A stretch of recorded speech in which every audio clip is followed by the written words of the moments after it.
आगे के एपिसोड सुनने के लिए हमारे टेलीग्राम चैनल से जुड़ें। वहां इस कहानी के सभी एपिसोड उपलब्ध हैं।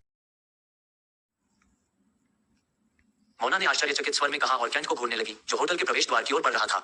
यही तो मैं साबित करने की कोशिश कर रहा हूँ, लेकिन तुम्हें मेरी बातों पर यकीन नहीं हुआ। रिक ने अधीरता से कहा, तुम लोग झगड़ना बंद करो और मुझे बताओ कि कैंट अचानक अमीर कैसे बन गया। लीना, जो कैंट पर जासूसी करने में शामिल हो गई थी, ने उत्सुक स्वर में पूछा। हम यहाँ आपके सवाल का सही कारण जानने आए हैं। लीना, गस, चलो कैंट का पीछा करते हैं और देखते हैं कि वह होटल के अंदर क्या करता है। कौन जानता है, वह यहाँ चौकीदार के रूप में काम कर रहा हो। मोना ने नाराजगी भरे लहजे में कहा और उसने हाउस ईगल को आगे बढ़ने के लिए थपथपाया। रिसेप्शनिस्ट ने कैंट का अभिवादन किया, जो बहुत तेज गति से चल रहा था। किसी अजीब कारण से कैंट को तेज गति से चलने की आदत है, जो वह अनजाने में करता है। रिसेप्शनिस्ट के साथ औपचारिक मुस्कान का आदान प्रदान करने के बाद कैंट तुरंत एक ईगल पर चढ़ गया और अपने कमरे में चला गया। बिना ज्यादा सोचे समझे उसने अपने कपड़े बदले और अपने मैगस लेवल को बढ़ाने के लिए आभा कक्ष में चला गया। जब वह साधना के लिए बैठा तो आभा कक्ष स्वतः ही बंद हो गया। लेकिन कल की तरह कैंट होटल के कमरे का मुख्य द्वार बंद करना भूल गया। मुख्य द्वार के बाहर मोना, रिक, लीना और गस विचारमग्न खड़े थे। अब हमें क्या करना चाहिए? वह निश्चित रूप से ग्राहक के रूप में इस कमरे में रह रहा है। क्या मुझे दरवाजा खटखटाना चाहिए? लीना ने उलझन भरे स्वर में पूछा। जल्दबाजी मत करो, अगर हम उससे सीधे मिलेंगे तो वह सच नहीं बताएगा। पहले ऐसा करो कि हमने उसे यहाँ गलती से देखा है और कुछ बातचीत के बाद मैं उसे उसकी अचानक मिली संपत्ति के बारे में सच उगलवा दूंगी। मोना ने धीमे स्वर में अपनी योजना बताई। अरे तुम सब यहाँ क्या कर रहे हो? ये वीआईपी फ्लो है और तुम यहाँ अनाधिकार प्रवेश नहीं कर सकते। एक नौकर जो एक महंगी शराब की बोतल लेकर आया था, ने गंभीर स्वर में पूछा। अरे बुजुर्ग, क्या तुम मेरे बगल में बैठे युवा मास्टर को जानते हो? उसके पिता यहाँ वीआईपी ग्राहक हैं। हम यहाँ मेरे सहपाठी से मिलने आए हैं, इसलिए हमें परेशान करना बंद करो। मोना ने गर्व भरे लहजे में नौकर बुजुर्ग को तुच्छ नजर से घूरते हुए कहा। नौकर जल्दी से वहां से चला गया, क्योंकि उसे पता था कि अमीर लोगों को नाराज करना उनकी नौकरी में सबसे बुरी बात है। हाँ, आजकल हर कोई टॉम, डिक और हैरी हमारे काम में दखल दे रहा है।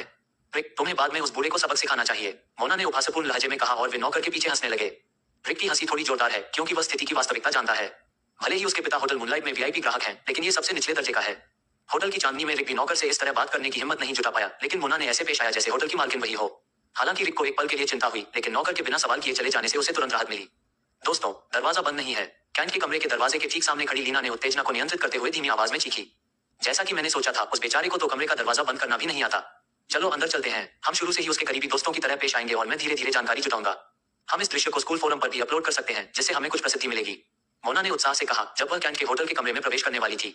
कैंट अपनी आभा को अवशोषित करने में पूरी तरह व्यस्त हो गया और घुसपैठिया गिरोह काफी समय तक कैंट का पता लगाने में असफल रहा।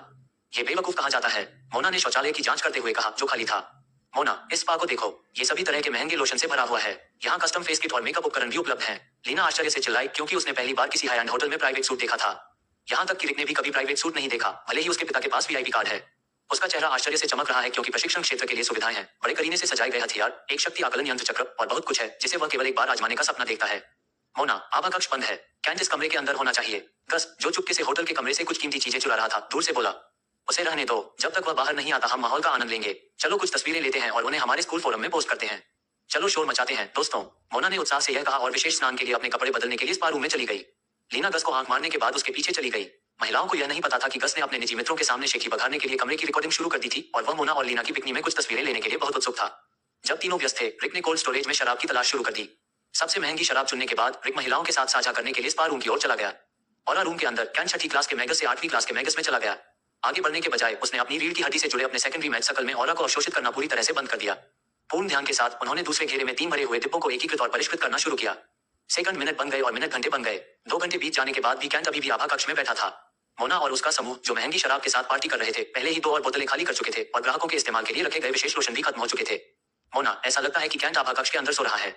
क्या अब हमें निकलना चाहिए? गस ने कमजोर स्वर में पूछा। उसे चिंता थी कि अगर कुछ नौकर कमरे के अंदर आ गए तो उसकी चोरी पहचान ली जाएगी। जल्दी क्या है, मुझे भूख लगी है, चलो कुछ खाना मंगवाते हैं, मोना ने तिरस्कार पूर्वक उत्तर दिया और अपनी नजर रिक की ओर घुमाई, जो उनके समूह में एकमात्र अमीर लड़का था। हालांकि रिक इसके लिए तैयार नहीं था, लेकिन वह एक तथ्य जानता था कि यदि भोजन कमरे से मंगवाया गया तो उसका खर्च कमरे के मालिक को उठाना पड़ेगा, इसलिए उसने ये जोखिम उठाने का फैसला किया। लेकिन रिक को यह नहीं पता था कि जिस कैंट को वह जानता था, वह वही कैंट नहीं था। अगर उसे पता होता कि भविष्य में क्या होने वाला है, तो रिक अब तक भाग गया होता। लेकिन उसके लिए बहुत देर हो चुकी थी। सिल्वर लीफ सिटी होटल के अंदर चांदनी, एक बूढ़ा सा स्पा पूल में किशोरों को स्वादिष्ट खाद्य पदार्थ देना शुरू कर देता है। मोना बूढ़े नौकर से एक के बाद एक व्यंजन प्राप्त कर रही है और उन्हें रिक, लीना और गस को दे रही है। बूढ़ा नौकर वही बूढ़ा आदमी है जिसका मोना ने कैंट के होटल के कमरे में घुसने से पहले अपमान किया था। आमतौर पर नौकर केवल भोजन मेज पर ही लाते हैं, लेकिन मोना ने बूढ़े आदमी से स्पा रूम में भोजन परोसने को कहा। तुम क्या देख रहे हो, मुझे वह मिठाई की प्लेट दे दो, मोना ने शाप दिया, क्योंकि उसने उत्साह से स्पा के बगल में ताजा तले हुए स्टारफिश के मांस को सुरक्षित रखा था। बिना किसी असंतोष के बूढ़े व्यक्ति ने भोजन की आखिरी प्लेट मोना को दे दी। आग तेंदुए का मांस और आध्यात्मिक जेली कहाँ है? मोना ने सभी व्यंजनों की जांच करते हुए पूछा। मैडम, ये वीआईपी व्यंजन है, मैं आपके वीआईपी सदस्यता कार्ड की पुष्टि किए बिना इन्हें नहीं परोस सकता। बूढ़े व्यक्ति ने झिझकते हुए जवाब दिया, जबकि मोना की तंग बिकनी से उभरे हुए सफेद पहाड़ों को देखने से बचने की पूरी कोशिश कर रहा था। क्या मतलब है तुम्हारा? क्या मैंने नहीं कहा था कि मेरे बॉयफ्रेंड के पिता के पास इस होटल का वीआईपी कार्ड है? मोना ने गुस्से में पूछा, जैसे कोई कुलीन महिला मैन की चीख देखकर नाराज हो गई हो। मैडम, मुझे पहले आपकी पहचान सत्यापित करनी होगी। क्या आपके पास अब वीआईपी कार्ड है? बूढ़े नौकर ने स्पा पूल के पास खड़े होकर विनम्र स्वर में पूछा। क्या सिरदर्द है, रिक? इस बूढ़ी औरत को अपने पिता के बारे में बताओ। मोना ने अपना सिर रिक की ओर घुमाया, जो किसी बहाने के बारे में सोच रहा था। मेरे पिता, रिक ने बूढ़े आदमी को जवाब देने के लिए हकलाते हुए कहा। इससे पहले कि वह अपना वाक्य पूरा करता, लीना जोर से चिल्लाई। गस, तुम क्या कर रहे हो? तुम हमें स्पा में क्यों फिल्मा रहे हो? लीना ने अपनी दोनों बाहें छाती के सामने रखते हुए चिल्लाते हुए कहा। अरे अरे, शांत हो जाओ दोस्तों, मैं बस बूढ़े आदमी को रिकॉर्ड कर रहा हूँ। मैं इस वीडियो को हमारे स्कूल फोरम में डालूंगा, क्योंकि युवा मास्टर रिक इस बूढ़े आदमी को हम पर नजर रखने के लिए थप्पड़ मारेंगे। गस ने जल्दी में एक अजीब सी हंसी के साथ जवाब दिया। उसका जवाब सुनकर महिलाएं निश्चिंत हो गईं, लेकिन ये डैडी की छोटी राजकुमारियां, मूर्ख किशोर लड़कियों के लिए इस्तेमाल किया जाने वाला शब्द, ये नहीं जानती कि जब वे बूढ़े आदमी के साथ व्यस्त थी, तब गस ने पानी के नीचे उनकी चूत की कई तस्वीरें खींची। खासकर मोना की, उसने बहुत करीब से तस्वीर ली, क्योंकि उसका अधोवस्त्र उसके नितंबों के एक तरफ खिसक गया था। देखो बूढ़े नौकर, मेरे पास अब वीआईपी कार्ड नहीं है, लेकिन मुझे यूनिक सीरियल कोड पता है, जिसे तुम मेरे डैडी के नाम से जान सकते हो। क्या इतना काफी है? रिक ने अधिकारपूर्वक पूछा और मन ही मन प्रार्थना की कि बूढ़ा आदमी उसके सुझाव को अस्वीकार कर दे।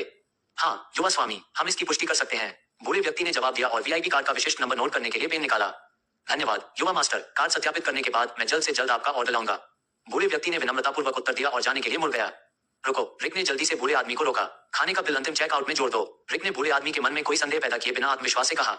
अरे बूढ़े आदमी, शेफ के विशेष व्यंजनों में से कुछ चीजें ऑर्डर में जोड़ दो और जितनी जल्दी हो सके उन्हें ले आओ। मोना ने जल्दी से ऑर्डर दिया, क्योंकि उसे एहसास हुआ कि उनके खर्च का बिल कौन चुकाएगा। सिर हिलाकर बूढ़ा आदमी कमरे से बाहर चला गया। मोना, क्या तुम्हें लगता है कि कैंटीन सभी व्यंजनों का बिल चुका सकता है? गस, जो पानी के नीचे फिल्मांकन कर रहा था, ने दोस्ताना चेहरा बनाए रखते हुए चुपके से पूछा। किसे परवाह है? अगर वह पैसे नहीं दे पाया तो उसे इसी होटल में नौकर बना देंगे। हाँ, मोना शराब की बोतल से घूंट भरते हुए जोर से हंसी। दोस्तों, जल्दी से ये सब खत्म कर लो, हमें घर के लिए देर हो रही है। इसके अलावा इनमें से हर एक आइटम की कीमत 30 से ज्यादा चांदी है, और हर वीआईपी फूड आइटम को परोसने के लिए एक सोने का सिक्का खर्च होता है। आप लोगों को इस आंदोलन को संजोकर रखना चाहिए। रिक ने मेमने की हड्डियां चबाते हुए यह बात कही। 10 मिनट बाद ही वह बूढ़ा आदमी वीआईपी खाने का सामान देने आया। उसने धीरे से दरवाजा खटखटाया और इंतजार में खड़ा हो गया। लीना, चलो, वीआईपी व्यंजन यहाँ है। मोना आश्चर्य से चिल्लाई और जल्दी से स्पा पूल से भाग गई। गस, जो अपने कांच के गोले के साथ तैयार था, ने मोना की तस्वीरें खींची जब वह स्पा पूल पर चढ़ रही थी। मोना ने जल्दी से कमरे का दरवाजा खोला, बिना इस बात की परवाह किए कि उसके गीले कपड़े फर्श पर पानी टपका रहे थे। दोनों लड़कियों ने अपने हाथों में सारे बर्तन उठाए और शराब की बोतल अपनी बगलों में दबा ली। उन्होंने खाने की चीजों को ध्यान से संतुलित किया। अगर मोना को पता होता कि हर प्लेट की कीमत 20 चांदी है, तो वह खाने की प्लेट को छू भी लेती। जैसे ही वे उस बूढ़े आदमी को गीला फर्श साफ करने का आदेश दे रहे थे, हालांकि यह उसका काम नहीं था, आभा कक्ष, जो अब तक कसकर बंद था, एक कर्कश आवाज के साथ खुल गया। कैंट, जिसने आभा कक्ष का दरवाजा खोला था, अपनी आंखें बंद करके आलस से अपने शरीर को खींच रहा था। गहन साधना सत्र के बाद वह ऊर्जावान महसूस कर रहा था। चूंकि उसका शरीर पसीने से पूरी तरह भीग चुका था, इसलिए कैंट ने पहले नहाने का फैसला किया। उसने अपनी आंखें रगड़ी और आलस भरी जम्हाई के साथ धीरे से अपनी आंखें खोली। लेकिन कई आकृतियां उसकी आधी दृष्टि पर कब्जा कर रही थीं। एक बच्चे की तरह जिसने रात की छाया में एक काली आकृति देखी, वह चौंक कर उठा और अपनी आंखें पूरी तरह से खोलकर देखने लगा कि क्या हो रहा है। कौन है? उसके शब्द उसके गले में अटक गए, क्योंकि उसने पहली नजर में मोना को पहचान लिया था। जल्द ही उसने लीना, रिक और गस को देखा, जो शराब की बोतलें और खाने की प्लेटें ले जा रहे थे। बूढ़े नौकर सहित वे चारों अलग अलग भावों से कैंट को घूर रहे थे। तुम सब यहाँ क्या कर रहे हो? यह मेरा कमरा है, कैंट ने हैरान स्वर में कहा, क्योंकि उसे समझ नहीं आ रहा था कि वह इतने लोगों के बीच कैसे आ गया। युवा स्वामी, क्या ये आपके मित्र नहीं है? बूढ़े नौकर ने भ्रमित स्वर में पूछा। क्या? नहीं नहीं, ये मेरे सहपाठी हैं, लेकिन मैंने उन्हें आमंत्रित नहीं किया। कैंट ने कमरे को घूरते हुए जल्दी से जवाब दिया, जो एक कचरा केंद्र बन गया था। इससे पहले कि बूढ़ा आदमी निष्कर्ष निकाल पाता, मोना जल्दी से कैंट के पास पहुंची। अरे कैंट, हम तुम्हें सरप्राइज देने आए हैं। देखो, हमने तुम्हारे लिए खाना भी मंगवाया है। बूढ़े आदमी को जाने को कहो, हम पूरी रात पार्टी करेंगे। मोना ने उत्साहित स्वर में कहा और कैंट के कंधे को सहलाते हुए उसके पास खड़ी हो गई। लेकिन कैंट ने एक कदम पीछे हटकर उसे छूने से परहेज किया। हम पार्टी करने के लिए करीबी दोस्त नहीं है। इसके अलावा तुम्हें मेरा कमरा इस्तेमाल करने की अनुमति किसने दी? कोई शिष्टाचार नहीं है, कैंट ने अपने गुस्से को नियंत्रित करते हुए एक चिढ़ भरी नजर से पूछा। तुम ऐसा कैसे कह सकते हो? कैंट, क्या तुम भूल गए कि तुमने मुझसे कितनी बार सिक्के उधार लिए थे? मैंने मुश्किल समय में तुम्हारी मदद की थी। क्या यह मेरा एहसान चुकाने का तरीका है? मोना ने सीधे रोना शुरू कर दिया और कुछ आंसू बहाने की कोशिश करने लगी। अपना नाटक बंद करो, मैंने पहले ही अपना कर्ज ब्याज सहित चुका दिया है। साथ ही मुझे अच्छी तरह याद है कि तुमने इतने सालों में मेरे साथ कैसा व्यवहार किया। इसलिए ऐसा दिखावा बंद करो कि तुम मेरी परवाह करते हो। कैंट ने गंभीर स्वर में उत्तर दिया। बूढ़ा नौकर, जिसने मोना से इतनी आलोचना और अनुचित व्यवहार का सामना किया था, जल्दी से कैंट के पास गया और मामले को समझने की कोशिश की। वह स्पष्ट रूप से जानता था कि अब बदला लेने का समय आ गया है। युवा स्वामी, इन 4 लोगों ने बहुत सारा खाना मंगवाया और महंगी शराब पी। उन्होंने कमरे के मालिकों के लिए रखे गए व्यावसायिक लोशन का भी इस्तेमाल किया। क्या मुझे ये बिल आपके खाते में जोड़ना चाहिए? बूढ़े व्यक्ति ने जानबूझकर अपने संदेह को स्पष्ट करने के लिए यह सवाल पूछा। बकवास, मैं एक भी पैसा नहीं दूंगा। साथ ही मैं विजार्ड सोसाइटी से इन लोगों को मेरे कमरे में घुसने देने की शिकायत करूंगा। अपने मैनेजर को बुलाओ, कैंट ने गुस्से में कहा, क्योंकि उसे मोना ग्रुप की हरकतों पर यकीन नहीं हो रहा था। लेकिन सर, उन्होंने मुझसे सारा खर्च आप पर डालने को कहा और उन्होंने आपके खाते में वीआईपी खाद्य पदार्थ भी मंगवाए। बूढ़े व्यक्ति ने आग में और लकड़ी डालते हुए फिर से यही कहा। मूर्खों का झुंड, तो क्या ये तुम्हारा आश्चर्य है? कैंट ने मोना को बदसूरत नजर से देखा। मोना, जो हमेशा कैंट को नीची नजर से देखती थी, अपनी भावनाओं को काबू में नहीं रख पाए। तुम्हारी हिम्मत कैसे हुई मुझे डांटने की? बेचारे बदमाश, तुम्हारे पास तो वीआईपी कार्ड भी नहीं है। तुम बेवकूफ हो। मोना ने खाने की प्लेटें जमीन पर पटकते हुए जोर जोर से चिल्लाना शुरू कर दिया। बैकग्राउंड में रिक डर से कांप रहा है, क्योंकि अगर कैंट ने पैसे देने से मना कर दिया तो वह बलि का बकरा बन जाएगा। टैप टैप टैप, मोना ने एक एक करके सभी महंगे बर्तन जमीन पर पटक दिए। अब तुम क्या कर सकते हो? हम अब जा रहे हैं और मैं देखूंगी कि तुम ये बिल कैसे चुकाते हो। मोना ने गर्व से भरे चेहरे के साथ कैंट की ओर देखते हुए शापित स्वर में कहा। कैंट, जिसने इतने सालों में कभी अपना गुस्सा जाहिर नहीं किया था, उसकी हरकतों से बहुत चिढ़ गया। तुम बेवकूफ गली की कुतिया हो। कैंट ने सीधे उसकी बगलों में दबी हवा की बोतल खींची और दरवाजे के प्रवेश द्वार पर पटक दी। बूम! शराब की बोतल से बहुत तेज आवाज आई, जिससे सभी नौकर और दर्शक आकर्षित हो गए और मैनेजर भी, जिसने बोतल से आवाज सुनी, वहां पहुंच गया। अगर तूने एक कदम भी आगे बढ़ाया तो मैं तेरी मां को चोट दूंगा। होटल मूनलाइट, होटल की महिला मैनेजर तेजी से कैंट रूम की ओर दौड़ी, जहां तेज आवाज से पूरा होटल अस्त व्यस्त हो गया। महिला ने सफेद शर्ट पहनी हुई थी और काले रंग का ऑफिस सूट पहना हुआ था। उसके घने काले बाल बड़े करीने से एक बन में बंधे हुए थे और एक रंगीन लकड़ी की छड़ी बालों को जगह पर रखे हुए थी। उसकी आंखें बर्फीले पहाड़ में जमी बर्फ की तरह ठंडी थीं। उसके शरीर की बनावट एकदम सही है और शरीर की बनावट संतुलित है। हे भगवान, चांदनी की ठंडी सुंदरता। जब महिला मैनेजर ने कैंट के कमरे के आसपास हंगामा देखने के लिए एकत्रित भीड़ को पार करने की कोशिश की तो एक दर्शक चिल्ला उठा। सुंदरी का नाम लूसी ग्रे है, जो मूनलाइट होटल के मालिक ग्रे परिवार की इकलौती बेटी है। होटलों के अलावा सिल्वर लीफ टाउन में उनके कई व्यवसाय भी हैं और वे विजार्ड एसोसिएशन से भी जुड़े हुए हैं। अपने बचपन से ही लूसी ने पारिवारिक व्यवसाय की जिम्मेदारी संभाली, क्योंकि उसके पिता बूढ़े हो गए थे और उसके सभी रिश्तेदार उनकी संपत्ति पर लालच कर रहे थे। उसने खुद इस शहर में एक उच्च श्रेणी की औषधि की दुकान खोली। मदर जू की शिष्या के रूप में उसकी ख्याति प्रसिद्ध है। प्रतिभा और सुंदरता का मिश्रण, वह जहां भी जाती है सबका ध्यान अपनी ओर खींच लेती है। कई अमीर कुलीन परिवारों ने उससे शादी करने का प्रस्ताव रखा, लेकिन किसी अजीब कारण से वह सबको अस्वीकार कर रही है। आज वह वास्तव में अपने पिता द्वारा नियुक्त किसी व्यक्ति से मिलने आई थी, लेकिन कैंट के कमरे में हो रहे हंगामे के कारण उसे वहां उपस्थित होना पड़ा। जब वह अपनी शानदार चमचमाती पोशाक में दर्शकों के बीच से गुजरी तो उसने सभी का ध्यान अपनी ओर आकर्षित कर लिया। वाह, वह तो कमाल की है। उसके उभार तो देखो, एक अधेड़ उम्र का आदमी उत्साह से बोला, जैसे ही उसकी खुशबू उसके बगल से गुजरी। फट, लेकिन दूसरे ही पल उसके चेहरे पर एक तमाचा पड़ा। ये लूसी नहीं थी जिसने ऐसा किया। रिकॉर्ड के लिए वह उसकी टिप्पणियों की परवाह भी नहीं करेगी, क्योंकि उसे रोजमर्रा की जिंदगी में इस तरह की टिप्पणियों का सामना करना पड़ता है। कमीने, हिम्मत कैसे हुई? इससे पहले कि धनी अधेड़ आदमी अपनी गाली पूरी करे, एक और जोरदार तमाचा उसके चेहरे पर पड़ता है। थप्पड़ मारने वाला युवक वही है जो लूसी ग्रे से मिलने आया था। उसने पहली मुलाकात में ही उसे प्रभावित करने की सोची थी, लेकिन हंगामे ने उसकी सारी योजनाएं बिगाड़ दी। आखिरकार उसे अपनी भड़ास निकालने का मौका मिल गया और अधेड़ उम्र का आदमी उसके गुस्से का शिकार हो गया। मेरा नाम पीटर हिल है। अगर तुमने एक और शब्द बोला तो मैं तुम्हारी जिंदा खाल उधेड़ दूंगा। 20 साल 27 के आसपास के उस युवक ने अधिकारपूर्वक कहा। अधेड़ उम्र का आदमी तुरंत घुटनों के बल गिर पड़ा। माफ करना युवा मालिक, मुझे नहीं पता था कि आप हिल परिवार से हैं। कृपया मेरी जान बख्श दीजिए। पीटर, यहाँ अपना प्रभाव दिखाना बंद करो। लूसी, जो पीटर को थप्पड़ मारता देख रुक गई थी, ठंडे स्वर में बोली और आगे बढ़ गई। लूसी, रुको। पीटर जल्दी से आगे बढ़ा। उसके थप्पड़ मारने की वजह से भीड़ ने पहले ही उसके लिए एक साफ रास्ता बना दिया था। जैसे ही लूसी और पीटर कमरे के प्रवेश द्वार पर पहुंचे, उन्होंने देखा कि 4 किशोर बूढ़े नौकर से बहस कर रहे थे। होटल के सभी कर्मचारी स्थिति को नियंत्रण में लाने की कोशिश कर रहे थे, लेकिन मोना सभी कर्मचारियों की अनदेखी करते हुए जोर जोर से रो रही थी। पीटर को तेज आवाज, बिखरी हुई शराब की बदबू, टूटी हुई खाने की प्लेटें और अव्यवस्थित कमरे से चिढ़ होने लगी। एक पल के लिए उसने वहां से चले जाने के बारे में सोचा, लेकिन लूसी के चिंतित चेहरे को देखने के बाद उसने यह मौका लेने और लूसी को प्रभावित करने का फैसला किया। लूसी स्टाफ से कमरे में क्या हुआ इस बारे में पूछताछ करने में व्यस्त हो गई, लेकिन पीटर ने अपनी आभा से कमरे का दरवाजा जोर से बंद कर दिया। बम! शोरगुल से भरा कमरा शांत हो गया जब सभी ने अपना सिर घुमाकर पीटर को देखा। मोना, जो लगातार रो रही थी, उसने भी अपना सिर ऊपर उठाकर पीटर को देखा। किस कमीने ने ये शराब की बोतल तोड़ दी? पीटर ने गर्व से भरे चेहरे के साथ दरवाजे पर खड़े होकर अधिकारपूर्वक पूछा। साहब, बात यह है, बूढ़े नौकर ने सच्ची कहानी बताने की कोशिश की, क्योंकि कैंटी वह व्यक्ति था जिसने प्रवेश द्वार पर शराब की बोतल तोड़ी थी। लेकिन मोना, जो किसी सहारे की तलाश में थी, तुरंत ही जीवन रक्षक की तरह पीटर की ओर कूद पड़ी। मोना ने कैंट की तरफ उंगली उठाई और जोर से चिल्लाने लगी, सर, ये वही है जिसने शराब की बोतल तोड़ी है। कृपया मुझे बचा लो। उसने मुझे और मेरे दोस्तों को अपने साथ पार्टी मनाने के लिए बुलाया है, लेकिन उसने पार्टी के बीच में मेरा फायदा उठाया। अब जब हम हमेशा के लिए जा रहे हैं तो वह हमें पूरा बिल चुकाने की धमकी दे रहा है।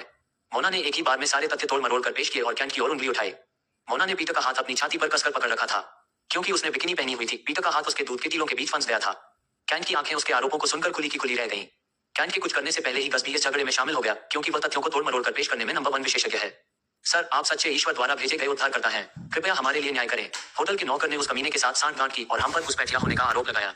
गस ने तुरंत इस पूरे दृश्य का एकमात्र गवाह, एक अपराधी को अपराधी बना दिया। बूढ़े नौकर के अलावा किसी को भी कहानी का सच पता नहीं था और आमतौर पर सभी लोग बूढ़े नौकर की कहानी पर यकीन कर लेते थे, लेकिन गस ने कुछ ही शब्दों में बूढ़े नौकर को अपराधी बना दिया। अब सबकी नजर कैंट पर गई, जो गुस्से से भरा चेहरा और पसीने से लथपथ शरीर लिए खड़ा था। दूसरी और लूसी सभी को ध्यान से देख रही है। उसने पहले ही मोना के समूह के गीले शरीरों को देखा है, जिन्होंने स्पा कपड़े पहने थे, जबकि कैंट ने खेती के लिए प्रशिक्षण कपड़े पहने थे। पीटर, जो इस शोरगुल को खत्म करने और इस बदबूदार कूड़े के दृश्य को छोड़ने की जल्दी में था, ने अपना ध्यान कैंट की ओर मोड़ दिया। तुम ही हो जिसने शराब की बोतल तोड़ी और यह हंगामा खड़ा किया? पीटर ने सख्त निगाह से अधिकारपूर्वक पूछा। सभी की निगाहें कैंट पर टिक गईं और उनमें से अधिकांश ने मोना और गस के दिल को छू लेने वाले प्रदर्शन को देखने के बाद पहले से ही कैंट को यह अपराधी मान लिया। कैंट को पहले से ही समझ आ गया था कि परिस्थितियां उसके खिलाफ कैसे हो गई हैं, लेकिन वह पीटर का सामना करने से जरा भी नहीं डरता, जो न्याय के सर्वशक्तिमान देवता के रूप में काम कर रहा है। सर, मुझे असली कहानी बताने दीजिए। नौकर ने बीच में बोलने की कोशिश की, क्योंकि वह जानता था कि मोना ने तथ्यों को कैसे तोड़ मरोड़ कर पेश किया है, लेकिन पीटर ने गुस्से से उसे चुप करा दिया। तुम कुछ बोल क्यों नहीं रहे हो? क्या मुझे सुरक्षाकर्मी को बुलाने की जरूरत है? पीटर ने अधीर भाव से गुस्से से चेतावनी दी। मुझसे सवाल करने वाले तुम कौन होते हो? क्या तुम होटल मैनेजर हो? हाँ, मैंने शराब की बोतल तोड़ दी, लेकिन मैंने उनमें से किसी को भी आमंत्रित नहीं किया था, कैंट ने गुस्से से जवाब दिया। पीटर कैंट के गुस्से भरे चेहरे पर हंसा। मुझे पहली नजर में ही पता चल गया था कि तुम ही अपराधी हो। तुम्हारा विद्वान रूप निश्चित रूप से तुम्हारे कार्यों से मेल नहीं खाता। लूसी, तुम किसका इंतजार कर रही हो? सुरक्षा कर्मियों को बुलाओ और इस युवक को बाहर निकालो। साथ ही इस कंगाल से नुकसान का खर्च वसूलना मत भूलना। पीटर ने मजाकिया लहजे में अपना न्याय सुनाया। सभी दर्शक भी पीटर के साथ खड़े हो गए और कैंट के खिलाफ व्यंग्यात्मक और घृणित टिप्पणी करने लगे। मोना ने अपनी दयनीय हरकत जारी रखते हुए सीधे पीटर को गले लगा लिया। गस ने मोटे राजा के दरबारी कवि की तरह पीटर की प्रशंसा करना शुरू कर दिया। बूढ़े नौकर ने कांपते हाथों से सच्चाई बताने की कोशिश की, लेकिन उसकी आवाज भीड़ के शोर में खो गई। पीटर की इस करतूत को देखकर कैंट वाकई तंग आ गया। मोना के समूह के हंसते हुए चेहरे देखकर उसका धैर्य जवाब दे गया। अचानक कैंट ने रिक के हाथ से शराब की बोतल पकड़ी, जो गर्व से उसे घूर रहा था, और उसे कमरे के बीच में पटक दिया। बूम! शराब पूरे कमरे में फैल गई और विस्फोट से बचने के लिए सभी लोग एक कदम पीछे हट गए। कमरे में सन्नाटा छा गया क्योंकि सब कुछ अचानक हुआ। लूसी को भी लगा कि कैंट की हरकतें थोड़ी ज्यादा थीं, लेकिन उसके अगले शब्द तलवारों की तरह उस पर निशाना साध रहे थे। यहाँ मैनेजर कौन है? कैंट ने एक और शराब की बोतल उठाते हुए पूछा। कैंट के कमरे की ओर देखने वालों की संख्या बढ़ती जा रही थी। होटल में मौजूद हर कोई इस हंगामे की चपेट में आ गया। यहाँ तक कि एक जोड़ा जो शांति से संभोग कर रहा था, वह भी झगड़े को देखने के लिए छोटे कपड़े पहनकर बाहर आ गया। लूसी, जो समझ गई थी कि स्थिति नियंत्रण से बाहर हो रही है, ने कार्रवाई करने का निर्णय लिया क्योंकि पीटर का निर्णय स्थिति को नियंत्रित करने में विफल रहा था। अपनी लंबी टांगें हिलाते हुए वह कैंट के पास पहुंची, जो हाथ में शराब की बोतल लिए खड़ा था और किसी भी पल उसे तोड़ने के लिए तैयार था। कैंट की नजर लूसी पर गई, जो अपनी ऊंची एड़ी के जूते की आवाज निकाल रही थी। मैं लूसी ग्रे हूँ, इस होटल की मालकिन। क्या आप कृपया वह बोतल हटा सकते हैं? लूसी ने कैंट के सामने खड़े होकर अनुनयपूर्वक कहा। उसे सिर से पैर तक ध्यान से देखने के बाद कैंट ने शराब की बोतल अपने पास खड़े बूढ़े नौकर को दे दी। लूसी ने मुस्कुराते हुए फैसला किया कि वह कैंट की बात सुनेगी और फिर कोई कदम उठाएगी। लेकिन कैंट पहले ही अपना धैर्य खो चुका था और इस बेबुनियाद नाटक से तंग आ चुका था। लूसी की बात सुने बिना उसने अपना पेगासस ब्रेसलेट सक्रिय किया और सुनहरा पिंगी कार्ड निकाल लिया। ले लो मेरा कार्ड, जितना चाहो चार्ज करो, मैं ये कमरा खाली कर रहा हूँ। लेकिन कल मैं तुम्हारे होटल के खिलाफ जादूगर समाज में शिकायत दर्ज करा दूंगा। देखते हैं तुम कितने दिन यह अन्याय जारी रखोगे। कैंट ने लूसी के हाथ में सुनहरा पिंगी कार्ड थमाते हुए गुस्से से कहा। लूसी के जवाब का इंतजार किए बिना उसने कमरे में रखी अपनी चीजें उठानी शुरू कर दी और उन्हें अपने कंगन में डालना शुरू कर दिया। कैंट ने जब जादूगर समाज का नाम लिया तो मोना के समूह में भय व्याप्त हो गया। खास तौर पर रिक, उसके हाथ भय से कांपने लगे। पहले उसने खाना ऑर्डर करने के लिए अपने पिता के वीआईपी कार्ड का इस्तेमाल किया था।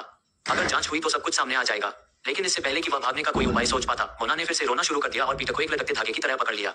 युवा मालिक, कृपया न्याय करें। वह आदमी कंगाल है, उसके पास घर में कोई पालतू जानवर भी नहीं है। कृपया उसे जाने से पहले पैसे चुकाने होंगे। मोना ने पीटर को मनाने के लिए अपना शरीर उसके शरीर पर रगड़ना शुरू कर दिया, लेकिन वह पीटर के स्तब्ध भाव को समझ पाने में विफल रही। तू कुतिया है, चुप हो जा, पीटर गुस्से से चिल्लाया और मोना को धक्का देकर फर्श पर गिरा दिया। जिस क्षण उसने कैंट की कलाई पर पेगासस ब्रेसलेट देखा, पीटर को समझ आ गया कि उसने कितनी बड़ी गलती की है। भले ही पीटर एक अमीर कुलीन परिवार से है, लेकिन वह इस जीवन में पेगासस ब्रेसलेट खरीदने के बारे में 100 बार सोचेगा। जबकि पीटर इस बात को लेकर चिंतित था कि कैंट के साथ अच्छा व्यवहार कैसे किया जाए, मोना के शब्दों ने उसे अंदर तक परेशान कर दिया। ये बेवकूफ औरत क्या सोच रही है? उस आदमी के पास एक पेगासस ब्रेसलेट है। भगवान के लिए, मैंने इस कुतिया का पक्ष क्यों लिया? पीटर ने गुस्से में बड़बड़ाते हुए कहा और उसने बात को आगे न बढ़ाने के लिए अपना मुंह बंद कर लिया। इस बीच लूसी अपने स्थान पर खड़ी रही और अपने हाथों में सुनहरे पिंगी कार्ड को घूरती रही। एक अमीर पारिवारिक व्यवसाय की उत्तराधिकारी के रूप में वह जानती थी कि सुनहरे पिंगी कार्ड का मालिक होना कितना मुश्किल है। वास्तव में उसके पास एक चांदी का पिंगी कार्ड है। अपने आसपास की हर चीज को नजरअंदाज करते हुए कैंट ने अपने पुराने कपड़ों को व्यवस्थित करना शुरू कर दिया और फिर उन्हें ब्रेसलेट के अंदर डाल दिया। लूसी ने कमरे की सावधानीपूर्वक जांच की ताकि कोई सुराग मिल सके, लेकिन किसी अजीब कारण से उसे कमरे के माहौल से जुड़ी कई चीजें नहीं मिली। उसकी नजर बूढ़े नौकर पर पड़ी, जो इस पूरे दृश्य का एकमात्र गवाह था। बूढ़े चाचा, इधर आइए। लूसी ने बूढ़े आदमी को बुलाया, जो डर से कांप रहा था। बोलने से पहले उसने अपना गला ठीक किया। जहां तक मुझे पता है, तुम पिछले 20 सालों से इस होटल में काम कर रहे हो। मुझे बताओ कि इस कमरे में क्या हुआ था। मुझसे कुछ भी छिपाने की कोशिश मत करो। अगर तुम यहाँ गलत भी हो तो कोई बात नहीं, मैं तुम्हारी सेवा के कारण तुम्हें छोड़ दूंगा। लूसी ने कठोर स्वर में पूछा और बूढ़े आदमी को गंभीर चेहरे से घूरने लगी। आखिरकार बोलने का मौका मिलने पर बुजुर्ग व्यक्ति कुछ देर के लिए हकलाया, फिर बोला, मैडम, मेरी बात पर यकीन कीजिए, इन 4 युवकों ने तथ्यों को तोड़ मरोड़ कर पेश किया है। बूढ़े व्यक्ति ने शुरू से ही सारी बातें समझानी शुरू की, जहां उसने मोना समूह को दरवाजे के प्रवेश द्वार पर देखा, कैसे उन्होंने वीआईपी भोजन का ऑर्डर दिया तथा शुरू से अंत तक कैंट की अनुपस्थिति का विवरण दिया। रिक अपने पिता के वीआईपी कार्ड का जिक्र सुनकर जमीन पर गिर पड़ा। लीना ने गस को पकड़ लिया, जो तथ्यों को बदलने के लिए विचार कर रहा था। मोना ने जोर से चिल्लाने की कोशिश करते हुए पीटर का पैर पकड़ लिया, लेकिन सभी ने मोना को अनदेखा कर दिया क्योंकि ध्यान बूढ़े आदमी पर चला गया। मैडम, अगर आपको लगता है कि मैं झूठ बोल रहा हूँ, तो उस आदमी ने खाना परोसते समय तस्वीरें ली और वीडियो रिकॉर्ड किया। कृपया उसके कांच के गोले की तलाशी लें, सच्चाई अपने आप सामने आ जाएगी। बूढ़े आदमी ने गस की ओर उंगली उठाई। बूढ़े आदमी का सुझाव सुनकर गस का दिल धड़क उठा। कैंट भी ये सुनकर पीछे मुड़ गया कि वीडियो रिकॉर्डिंग थी। अगर वह जादूगर संघ में शिकायत करने जा रहा है तो यह उसके लिए बहुत काम की बात होगी। साथ ही यह उसके लिए अपनी बेगुनाही साबित करने और पीटर से बदला लेने का मौका है, जिसने उसका मजाक उड़ाया था। गस ने तुरंत अपना कांच का गोला अपने बांस के थैले में डाल दिया। उसे घुसपैठ करने का दोषी होने का डर नहीं है, लेकिन अगर उन्हें लड़कियों की अवैध तस्वीरें मिल गईं, तो वह बर्बाद हो जाएगा। स्कूल ऐसे अपराधों के लिए उसका प्रवेश निलंबित कर देगा। एक चूहे की तरह जिसने बिल्ली को देखा था, गस ने भी लूसी की क्रोधित निगाहों को देखा और भीड़ को धक्का देकर भागने की कोशिश की। लूसी ने अपनी स्टोरेज रिंग से एक चमकता हुआ चाबुक निकाला और गस के गले पर वार किया। एक वार के साथ उसने गस को कमरे के बीच में वापस खींच लिया। एक फंसी हुई मछली की तरह गस सीधे अपने घुटनों पर गिर गया और दया की भीख मांगने लगा। हाँ, हम अपराधी हैं। हमने कैंट के कमरे में घुसपैठ की और यह हंगामा किया। कृपया मेरी जान बख्श दो। इसके अलावा वह वही है जिसने हमें घसीटा। गस ने मोना की ओर इशारा किया और उग्र स्वर में अपने अपराध कबूल कर लिए। दर्शकों ने इस किशोर नाटक में इतना ड्रामा होने की उम्मीद नहीं की थी, इसलिए जोरदार हंगामा हुआ। उतार चढ़ाव ने और भी शोर मचा दिया और लोगों ने तथ्यों को जाने बिना तुरंत निर्णय देने के लिए पीटर को कोसना शुरू कर दिया। लूसी ने गुस्से में हाथ उठाकर गस को तथ्यों को तोड़ मरोड़ कर पेश करने के लिए कोड़ा मारा, लेकिन कैंट, जो अब तक चुपचाप खड़ा था, गस के सामने हाथ फैलाकर खड़ा हो गया। मुझे अपना कांच का गोला दे दो, कैंट ने ठंडे स्वर में मांग की। वह 8वीं कक्षा का मैगस है और गस को हराना, जो 3वीं कक्षा का मैगस है, उसके लिए कैंडी खाने जैसा है। कैंट, मुझे बहुत खेद है। हम सहपाठी हैं, कृपया हम ये नाटक यहीं बंद कर दें। मैं तुमसे वादा करता हूँ, अब से हम तुम्हें परेशान नहीं करेंगे। गस, जो कैंट के सामने घुटनों के बल बैठा था, विनती भरे स्वर में विनती कर रहा था। तुम अगले जन्म में एक अच्छे अभिनेता बनोगे, लेकिन मैं जानता हूँ कि तुम लोग तथ्यों को कैसे तोड़ मरोड़ सकते हो और अपनी छवि बचाने के लिए तुम मुझे स्कूल में अपराधी बना दोगे। गस को थप्पड़ मारने से पहले कैंट ने मुस्कुराया। इसके बाद एक जोरदार गूंजता हुआ थप्पड़ पड़ा और अगले ही क्षण कैंट ने कांच का गोला वापस पाने के लिए गस से बांस का थैला उठा लिया। लेकिन जैसे ही उसने बांस का थैला खोला, होटल के कमरे से चुराई गई चीजें तेज आवाज के साथ फर्श पर गिर गईं।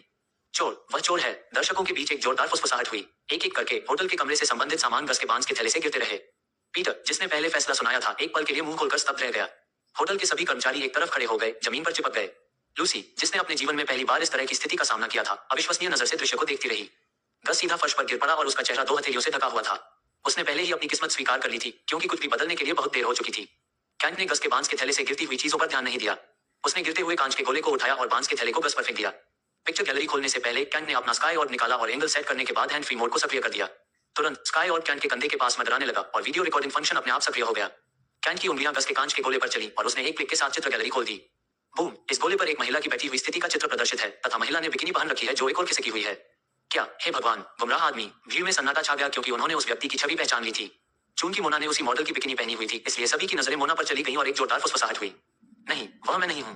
मोना जोर से चिल्लाई और कांच का गोला छीनने के लिए कैंट की ओर छलांग लगाने की कोशिश की, लेकिन पीटर ने उसे वापस फर्श पर खींच लिया। कैंट ने मुस्कुराते हुए तस्वीर को स्वाइप किया। एक के बाद एक तस्वीरें और पर प्रदर्शित हुई। कैंट एक भी तस्वीर में मौजूद नहीं है। अंत में जिन तस्वीरों में उन्होंने खाना ऑर्डर किया था, उनमें पूल एरिया में पुराने नौकर की तस्वीरें दिखाई गईं। भीड़ में से कुछ लोगों ने अपने कार्य मंचों और मित्रों के समूहों में स्थिति के बारे में शेखी बघाड़ने के लिए दृश्य की रिकॉर्डिंग शुरू कर दी थी। लूसी ग्रे को तस्वीरें देखते देखते सिर में दर्द होने लगा। इन 2 मिनटों में उसने इतनी विकृत तस्वीरें देखी कि वह पागल हो गई। उसने गस को अपनी ऊंची एड़ी से लात मारने के बारे में सोचा।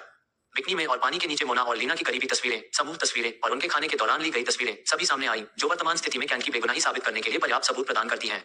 अंततः एक समूह चित्र को स्वाइप करने के बाद कांच के गोले पर एक अर्धनग्न महिला का चित्र प्रदर्शित हुआ और कैंट ने तुरंत उसे स्वाइप कर दिया तथा चित्र गैलरी को बंद कर दिया। जब मुफ्त शो आखिरकार खत्म हो गया तो भीड़ में निराशा की लहर दौड़ गई। कैंट ने कांच का गोला लूसी को दे दिया और अपना आकाशीय गोला कंगन के अंदर रख लिया। ऐसा लगता है कि आपका होटल बहुत कुशलता से काम कर रहा है। मेरा बिल प्रोसेस करें, मैं इस कचरा कक्ष से बाहर जाना चाहता हूँ। कैंट ने लूसी को घूरते हुए कहा। 26 वर्षीय सुंदरी जो मूर्ति की तरह खड़ी थी। क्या बकवास है, वे उसे होटल छोड़ने के लिए कैसे कह सकते हैं? एक अधेड़ उम्र की महिला ने बगल से बड़बड़ाते हुए कहा। हाँ, वह यहाँ असली पीड़ित है, एक और व्यक्ति ने धीमे स्वर में कहा। कैंट के समर्थन में बड़बड़ाहटें भी हुई, क्योंकि वे सभी स्थिति में वास्तविक तथ्यों को देख रहे थे। सर, मैं ग्रे परिवार का वारिस हूँ, जो इस शहर में कई व्यवसायों का मालिक है। मेरे होटल में आपको जो असुविधा हुई है, उसके लिए मैं आपको भारी मुआवजा दूंगा। मुझे बहुत खेद है, कृपया मेरी माफी स्वीकार करें। लूसी ने दिल से माफी मांगी और कैंट की ओर एक कदम आगे बढ़ा दिया। मेरा समय बर्बाद करना बंद करो, कृपया पूरा बिल चुकाओ, मैं जल्द से जल्द ये होटल खाली करना चाहता हूँ। कैंट ने लूसी से नजरें मिलाने से बचते हुए गंभीर स्वर में उत्तर दिया, जो अपनी नजरों से उसका दिल पिघला रही थी। सर, कृपया मेरी बात सुनिए। शराब की बोतलें तोड़ने की आपकी हरकतों के कारण हम मानते हैं कि आप ही अपराधी हैं। जैसे ही सच्चाई सामने आएगी, मैं इन लोगों को दंडित करने के लिए आवश्यक कार्रवाई करूंगा। इस बीच मैं अपने होटल की सबसे ऊपरी मंजिल पर आपके ठहरने के लिए सबसे अच्छे कमरे की व्यवस्था कर दूंगा। साथ ही कृपया अपनी मांगे बताएं, मैं किसी भी उचित मांग के लिए क्षतिपूर्ति कर सकता हूँ। लूसी ने दोषी चेहरे के साथ विनती करते हुए अनुरोध किया। पीटर, जो एक तरफ खड़ा था, ने कार्रवाई करने का फैसला किया, क्योंकि वह अपने प्रियजन को किसी अन्य व्यक्ति से भीख मांगते हुए नहीं देख सकता था। जैसे ही पतरस ने एक कदम आगे बढ़ाया, पीछे से एक जोरदार चीख की आवाज आई। कांव कांव। भीड़ ने डर के मारे चीखते हुए कमरे से भागना शुरू कर दिया। तुरंत ही बड़ी संख्या में लोग वहां से भाग गए, जिससे आने वाले मेहमान के लिए एक चौड़ा रास्ता बन गया। पीटर, जो लगभग प्रवेश द्वार पर एक ब्लॉक की तरह खड़ा था, तनाव में छिपने के लिए साइड रूम की ओर भागा। हालांकि उसे नहीं पता था कि क्या होने वाला है, लेकिन लोगों की तेज चीखों ने उसे भयभीत कर दिया। होटल के कर्मचारी, नौकर और मोना का समूह भी डर के मारे साइड की दीवारों की ओर भाग गया। केवल कैंट और लूसी बीच में खड़े थे। उनकी निगाहें प्रवेश द्वार पर टिकी थी, जहां एक काली छाया कमरे के अंदर प्रवेश कर रही थी। नहीं, हे भगवान, नहीं नहीं, चले जाओ, मदद करो, मदद करो, ये राक्षस पक्षी है, मदद करो। जब कर्मचारियों ने 2 वयस्क मनुष्यों के आकार के एक काले कौवे को धीरे धीरे कमरे में आते देखा तो वे चिल्लाने लगे। प्रवेश द्वार के पास खड़ी मोना डर के मारे रोने लगी और उसके चेहरे पर आंसू बहने लगे। लेकिन रेवेन ने अपने रास्ते में आने वाले सभी लोगों की उपेक्षा की और रोते हुए दर्शकों की ओर देखे बिना ही सीधे कमरे के केंद्र की ओर चला गया। कैंट के सामने खड़ी लूसी ग्रे ने कौवे को भयभीत निगाहों से देखा। ये जानवर होटल में कैसे घुस आया? होटल के चारों ओर लगाए गए प्रतिबंध यंत्र का क्या हुआ? लूसी के विचार पागलपन की हद तक दौड़ रहे थे और उसका संकल्प धीरे धीरे खत्म होता जा रहा था। कैंट के चेहरे पर मुस्कान आ गई जब वह रेवन को देख रहा था, क्योंकि उसने पहली ही नजर में उसे पहचान लिया था। सहज ज्ञान से लूसी ने स्टोरेज रिंग से एक लंबी तलवार निकाली और उसे दोनों हाथों से रक्षात्मक रूप से पकड़ लिया। जैसे ही वह इस बारे में झिझक रही थी कि क्या कार्रवाई करनी है या नहीं, एक हाथ उसके कंधे पर पड़ा। कैंट ने शांत भाव से उसके कंधे पर थपथपाया। यह मेरे लिए आया था, व्यस्त रहना बंद करो और तलवार को दूर रखो। कैंट ने एक कदम आगे बढ़ने से पहले उसकी आंखों में देखते हुए कहा। जैसे ही कैंट आगे बढ़ा, वह बड़े रेवन के सामने रुक गया, जो कैंट को ऊपर से नीचे तक जांचपूर्ण निगाह से देख रहा था। कैंट ने पहले ही वह सारा डर खो दिया था जो उसे शुरू में महसूस हुआ था। कैंट ने अपना सिर आगे बढ़ाया और एक दोस्ताना भाव से रेवन के सामने अपनी हथेली रख दी।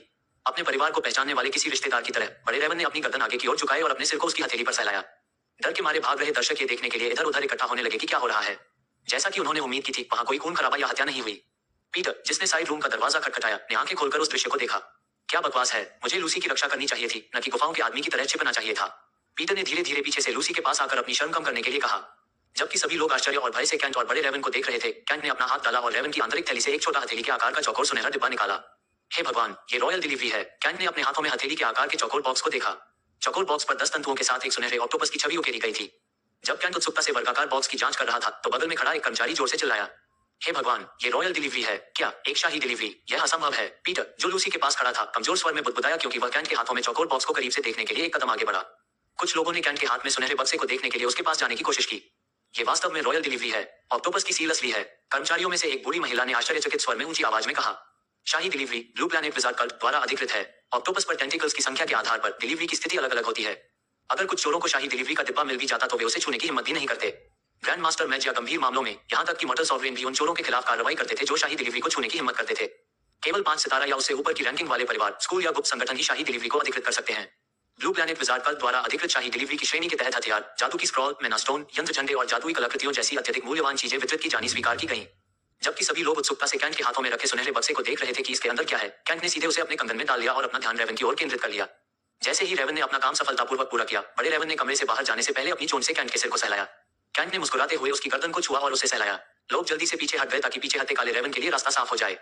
किसी अजीब कारण से कमरे में सन्नाटा छा गया। दर्शक भी रहस्यमयी निगाहों से कैंट को देख रहे थे और अपनी कल्पना में कैंट की पृष्ठभूमि का अनुमान लगा रहे थे। हर कोई कैंट के बोलने का इंतजार कर रहा था। लूसी भी चुपचाप खड़ी थी और कैंट के चेहरे को घूर रही थी, क्योंकि वह कैंट के कद का अंदाजा नहीं लगा पा रही थी। लूसी के सुंदर और परिपक्व चेहरे को 1 मिनट तक घूरने के बाद कैंट ने अपना मुंह खोला और कहा, जितनी जल्दी हो सके मेरे लिए एक अच्छा निजी कमरा व्यवस्थित करें। मैं कल सुबह खाली कर दूंगा। इन लोगों का अच्छे से ख्याल रखना। कैंट ने गंभीर स्वर में कहा कि वह निजी स्थान पर शाही निवास के अंदर की चीजों को देखने के लिए उत्सुक है। लूसी ने जल्दी से गर्मजोशी से मुस्कुराते हुए सिर हिलाया। ताजे खिले कमल की तरह उसकी मुस्कान ने कमरे में जीवंतता ला दी। इस महिला की सुंदरता बहुत आकर्षक है, थिया की तरह। जबकि थिया के पास एक पारंपरिक पत्नी की तरह दिखने की क्षमता है, लूसी के पास किसी भी पुरुष का ध्यान आकर्षित करने के लिए अधिक आकर्षक वक्र है। कैंट ने अपनी ओर लूसी की गहरी निगाहों से बचते हुए कहा। कैंट से सकारात्मक जवाब सुनकर लूसी को बड़ी राहत महसूस हुई। उसने तुरंत नौकरों के मैनेजर को बुलाया। जी हाँ, इन चारों घुसपैठियों को हिरासत में ले लो। मैं खुद उनकी सजा का ख्याल रखूंगी। साथ ही उस आदमी को भी बुलाओ जिसका वीआईपी कार्ड उन्होंने इस्तेमाल किया है। इस कमरे को साफ करो और नुकसान की कीमत का आकलन करो। लूसी ने नौकरों को सख्त लहजे में निर्देश दिया और अपना व्यवहार एक सख्त मैनेजर की तरह बदल दिया। हमें इन लोगों को एक उदाहरण के रूप में प्रस्तुत करना चाहिए ताकि भविष्य में हमारे होटल में घुसने की हिम्मत करने वाले अपराधियों को चेतावनी दी जा सके। उन्हें एक अंधेरे कमरे में फेंक दो। पीटर, जो लूसी के बगल में खड़ा था, अधिकारपूर्ण स्वर में जोर से चिल्लाया, इस तथ्य को अनदेखा करते हुए कि वह वही था जिसने कैंट को पहली बार अपराधी घोषित किया था। लूसी ने अपना सिर घुमाया और पीटर की ओर असंतुष्ट दृष्टि से देखा, जो उसे अजीब ढंग से देखकर मुस्कुरा रहा था। उसे पूरी तरह से अनदेखा करते हुए लूसी ने अपना ध्यान वापस कैंट पर केंद्रित कर दिया।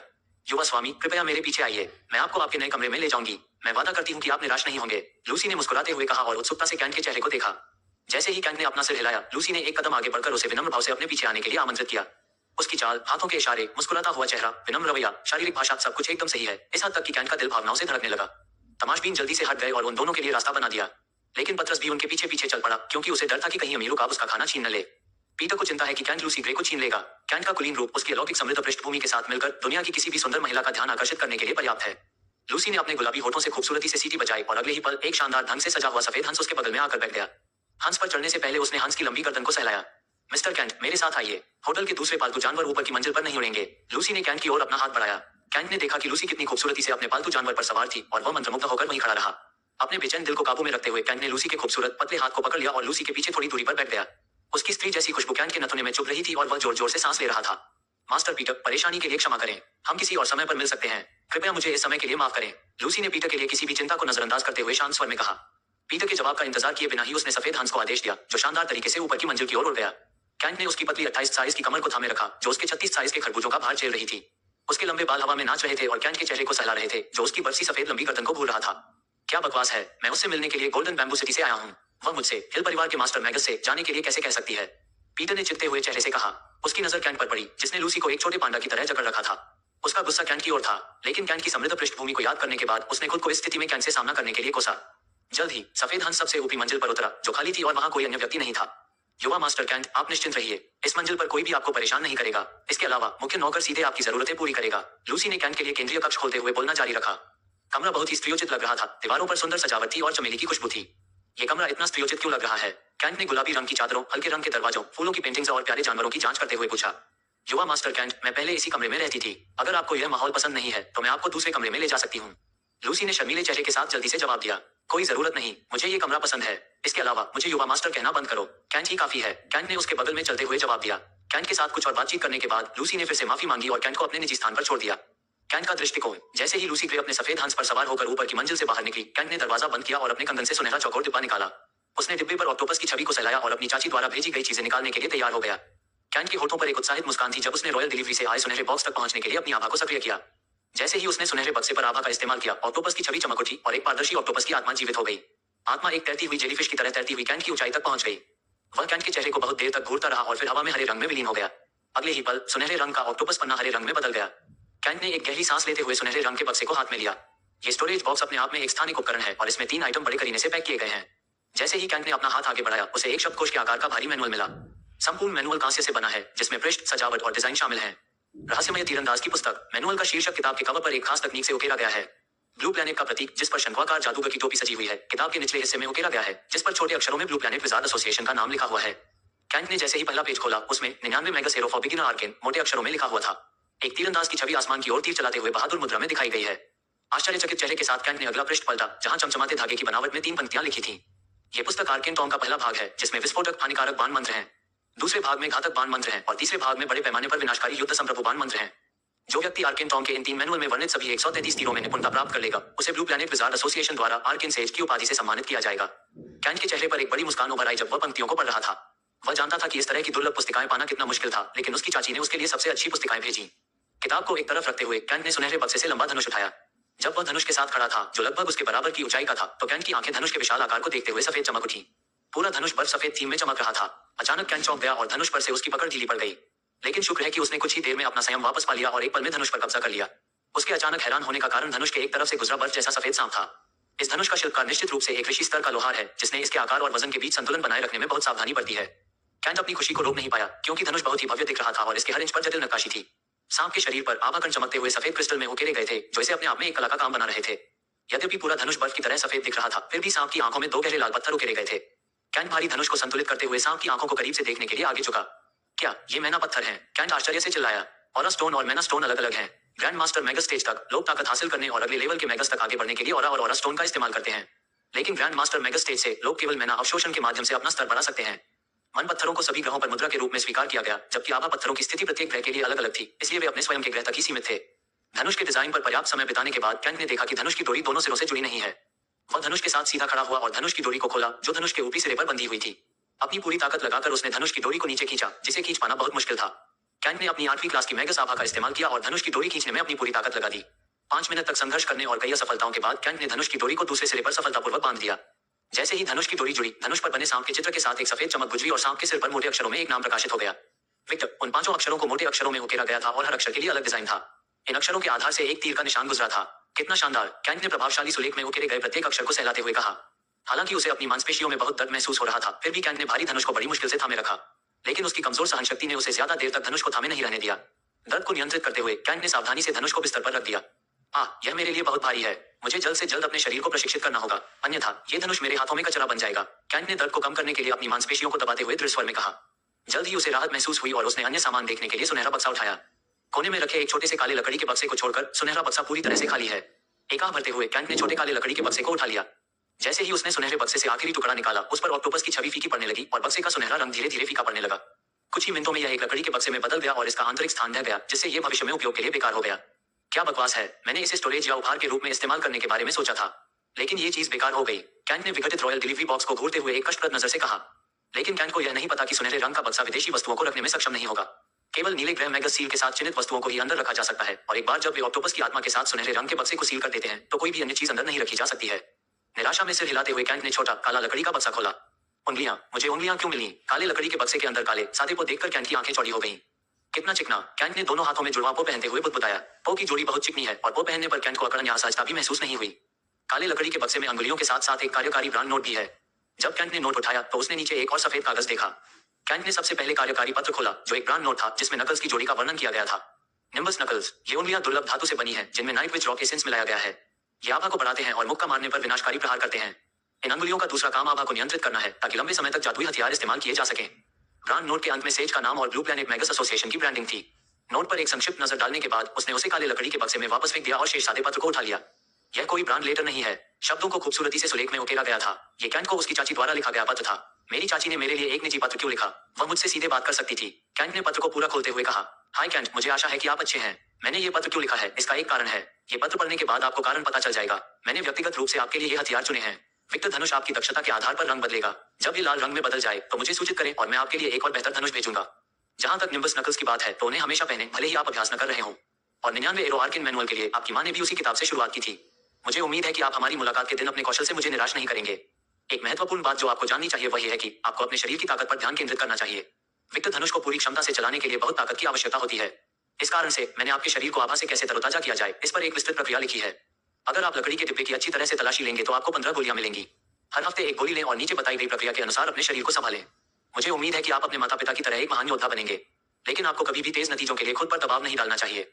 जल्द ही मिलेंगे, आपकी प्यारी चाची। पत्र के चारों ओर प्रेम के प्रतीक बनाए गए हैं। जब कैंट ने पत्र के नीचे देखा तो उसने पत्र के उत्तरार्ध में बिंदुवार विस्तृत प्रक्रिया सूचीबद्ध देखी। कैंट ने आह भरते हुए पत्र को कुछ समय के लिए एक तरफ रख दिया। वह पहले से ही थका हुआ था और उसे अच्छी नींद की जरूरत थी। सबसे पहले उसने सब कुछ अपने पेगासस ब्रेसलेट के अंदर रख दिया। गहरी सांस लेने के बाद उसने अपनी अंगुलियों के पो से एक आभा प्रवाहित की जो गहरे काले रंग में चमक उठी। एक ही बार में उसने लकड़ी के बक्से को 3 टुकड़ों में तोड़ दिया। उसने 15 गोलियां इकट्ठी की जिन्हें धातु की बोतल में बड़े करीने से रखा गया था। जैसे ही उसने बोतल का ढक्कन खोला, कैंट को काली गोलियां दिखी जिनसे तेज सुगंध आ रही थी। सुगंध को सूंघने पर कैंट को चक्कर आने लगा और उसने तुरंत ढक्कन बंद कर दिया और गोलियां अपने कंगन के अंदर डाल ली। बिस्तर से सब कुछ हटाने के बाद वह सीधे बिस्तर पर गिर पड़ा और अपनी आंखें बंद कर ली। लेकिन जैसे ही उसने चादर खींची, उसका आकाशीय गोला एक डिंग ध्वनि के साथ चमक उठा। आह! कैंट ने चिढ़कर गाली दी और आसमानी मोती उठा लिया। जैसे ही उसने स्वाइप किया, उसे लूना द्वारा भेजा गया संदेश दिखाई दिया। नींद में डूबा कैंट लूना द्वारा भेजी गई तस्वीर को देखते ही उछलकर बिस्तर पर बैठ गया। कितना बड़ा! कैंट ने स्काई वॉल पर दिखाई गई छवि को घूरते हुए कहा। उसने एक और तस्वीर भेजी जिसमें एक लाड़ प्यार भरा चेहरा और एक टैग किया हुआ संदेश था जिसमें उसे मिलने के लिए कहा गया था। इस अदम्य मुखबिर को क्या हुआ? क्या उसे अपनी तस्वीरें लीक होने का डर नहीं है? ऐसा लगता है कि अगर मैं कुछ सिक्के चुका हूं तो वह मुझे अपनी नग्न तस्वीरें भी भेज देगी। कैंट ने उसके बर्फ जैसे सफेद खरबूजों को घूरते हुए कहा जो जानबूझकर बहुत अंदर तक प्रदर्शित किए गए थे। तस्वीर में लूना के खरबूजों के बीच की संकरी जगह साफ दिखाई दे रही है। भले ही वह एक सस्ती औरत है, लेकिन भगवान ने उसे एक अच्छा शरीर जरूर दिया है। कैंट ने उसकी गोरी जांघों को घूरते हुए कहा जिसमें से 2 पैरों के बीच छिपा हुआ केंद्रीय बिंदु स्पष्ट रूप से दिखाई दे रहा था। जैसे ही उसने तस्वीर को जूम आउट किया, एक और संदेश सामने आया जिसे लूना ने एक प्रेम इमोजी के साथ भेजा था। मेरी चीयरलीडिंग ड्रेस कैसी है? जल्द ही मेरा स्कूल एक सेकेंडरी मैगस प्रतियोगिता आयोजित करेगा। अगर आप प्रतियोगिता में भाग लेंगे तो आप मेरा प्रदर्शन देख सकते हैं। अगर आप समय पर आते हैं तो हम एक साथ निजी तौर पर कुछ समय बिता सकते हैं। लूना ने अंत में एक विंक इमोजी और एक शर्मीली मुस्कान इमोजी के साथ लिखा। क्या उसका क्या मतलब था? क्या वह बिना ये जाने कि मैं कौन हूँ मेरे साथ सोने की इच्छा जाहिर कर रही है? कैंट ने आश्चर्य भरे स्वर में कहा। अंडरस्को। इस बीच सिल्वर लीफ शहर के दूसरी तरफ लूना अपने चमकते हुए कांच के गोले को घूर रही है। कैंट से जवाब का इंतजार कर रही है।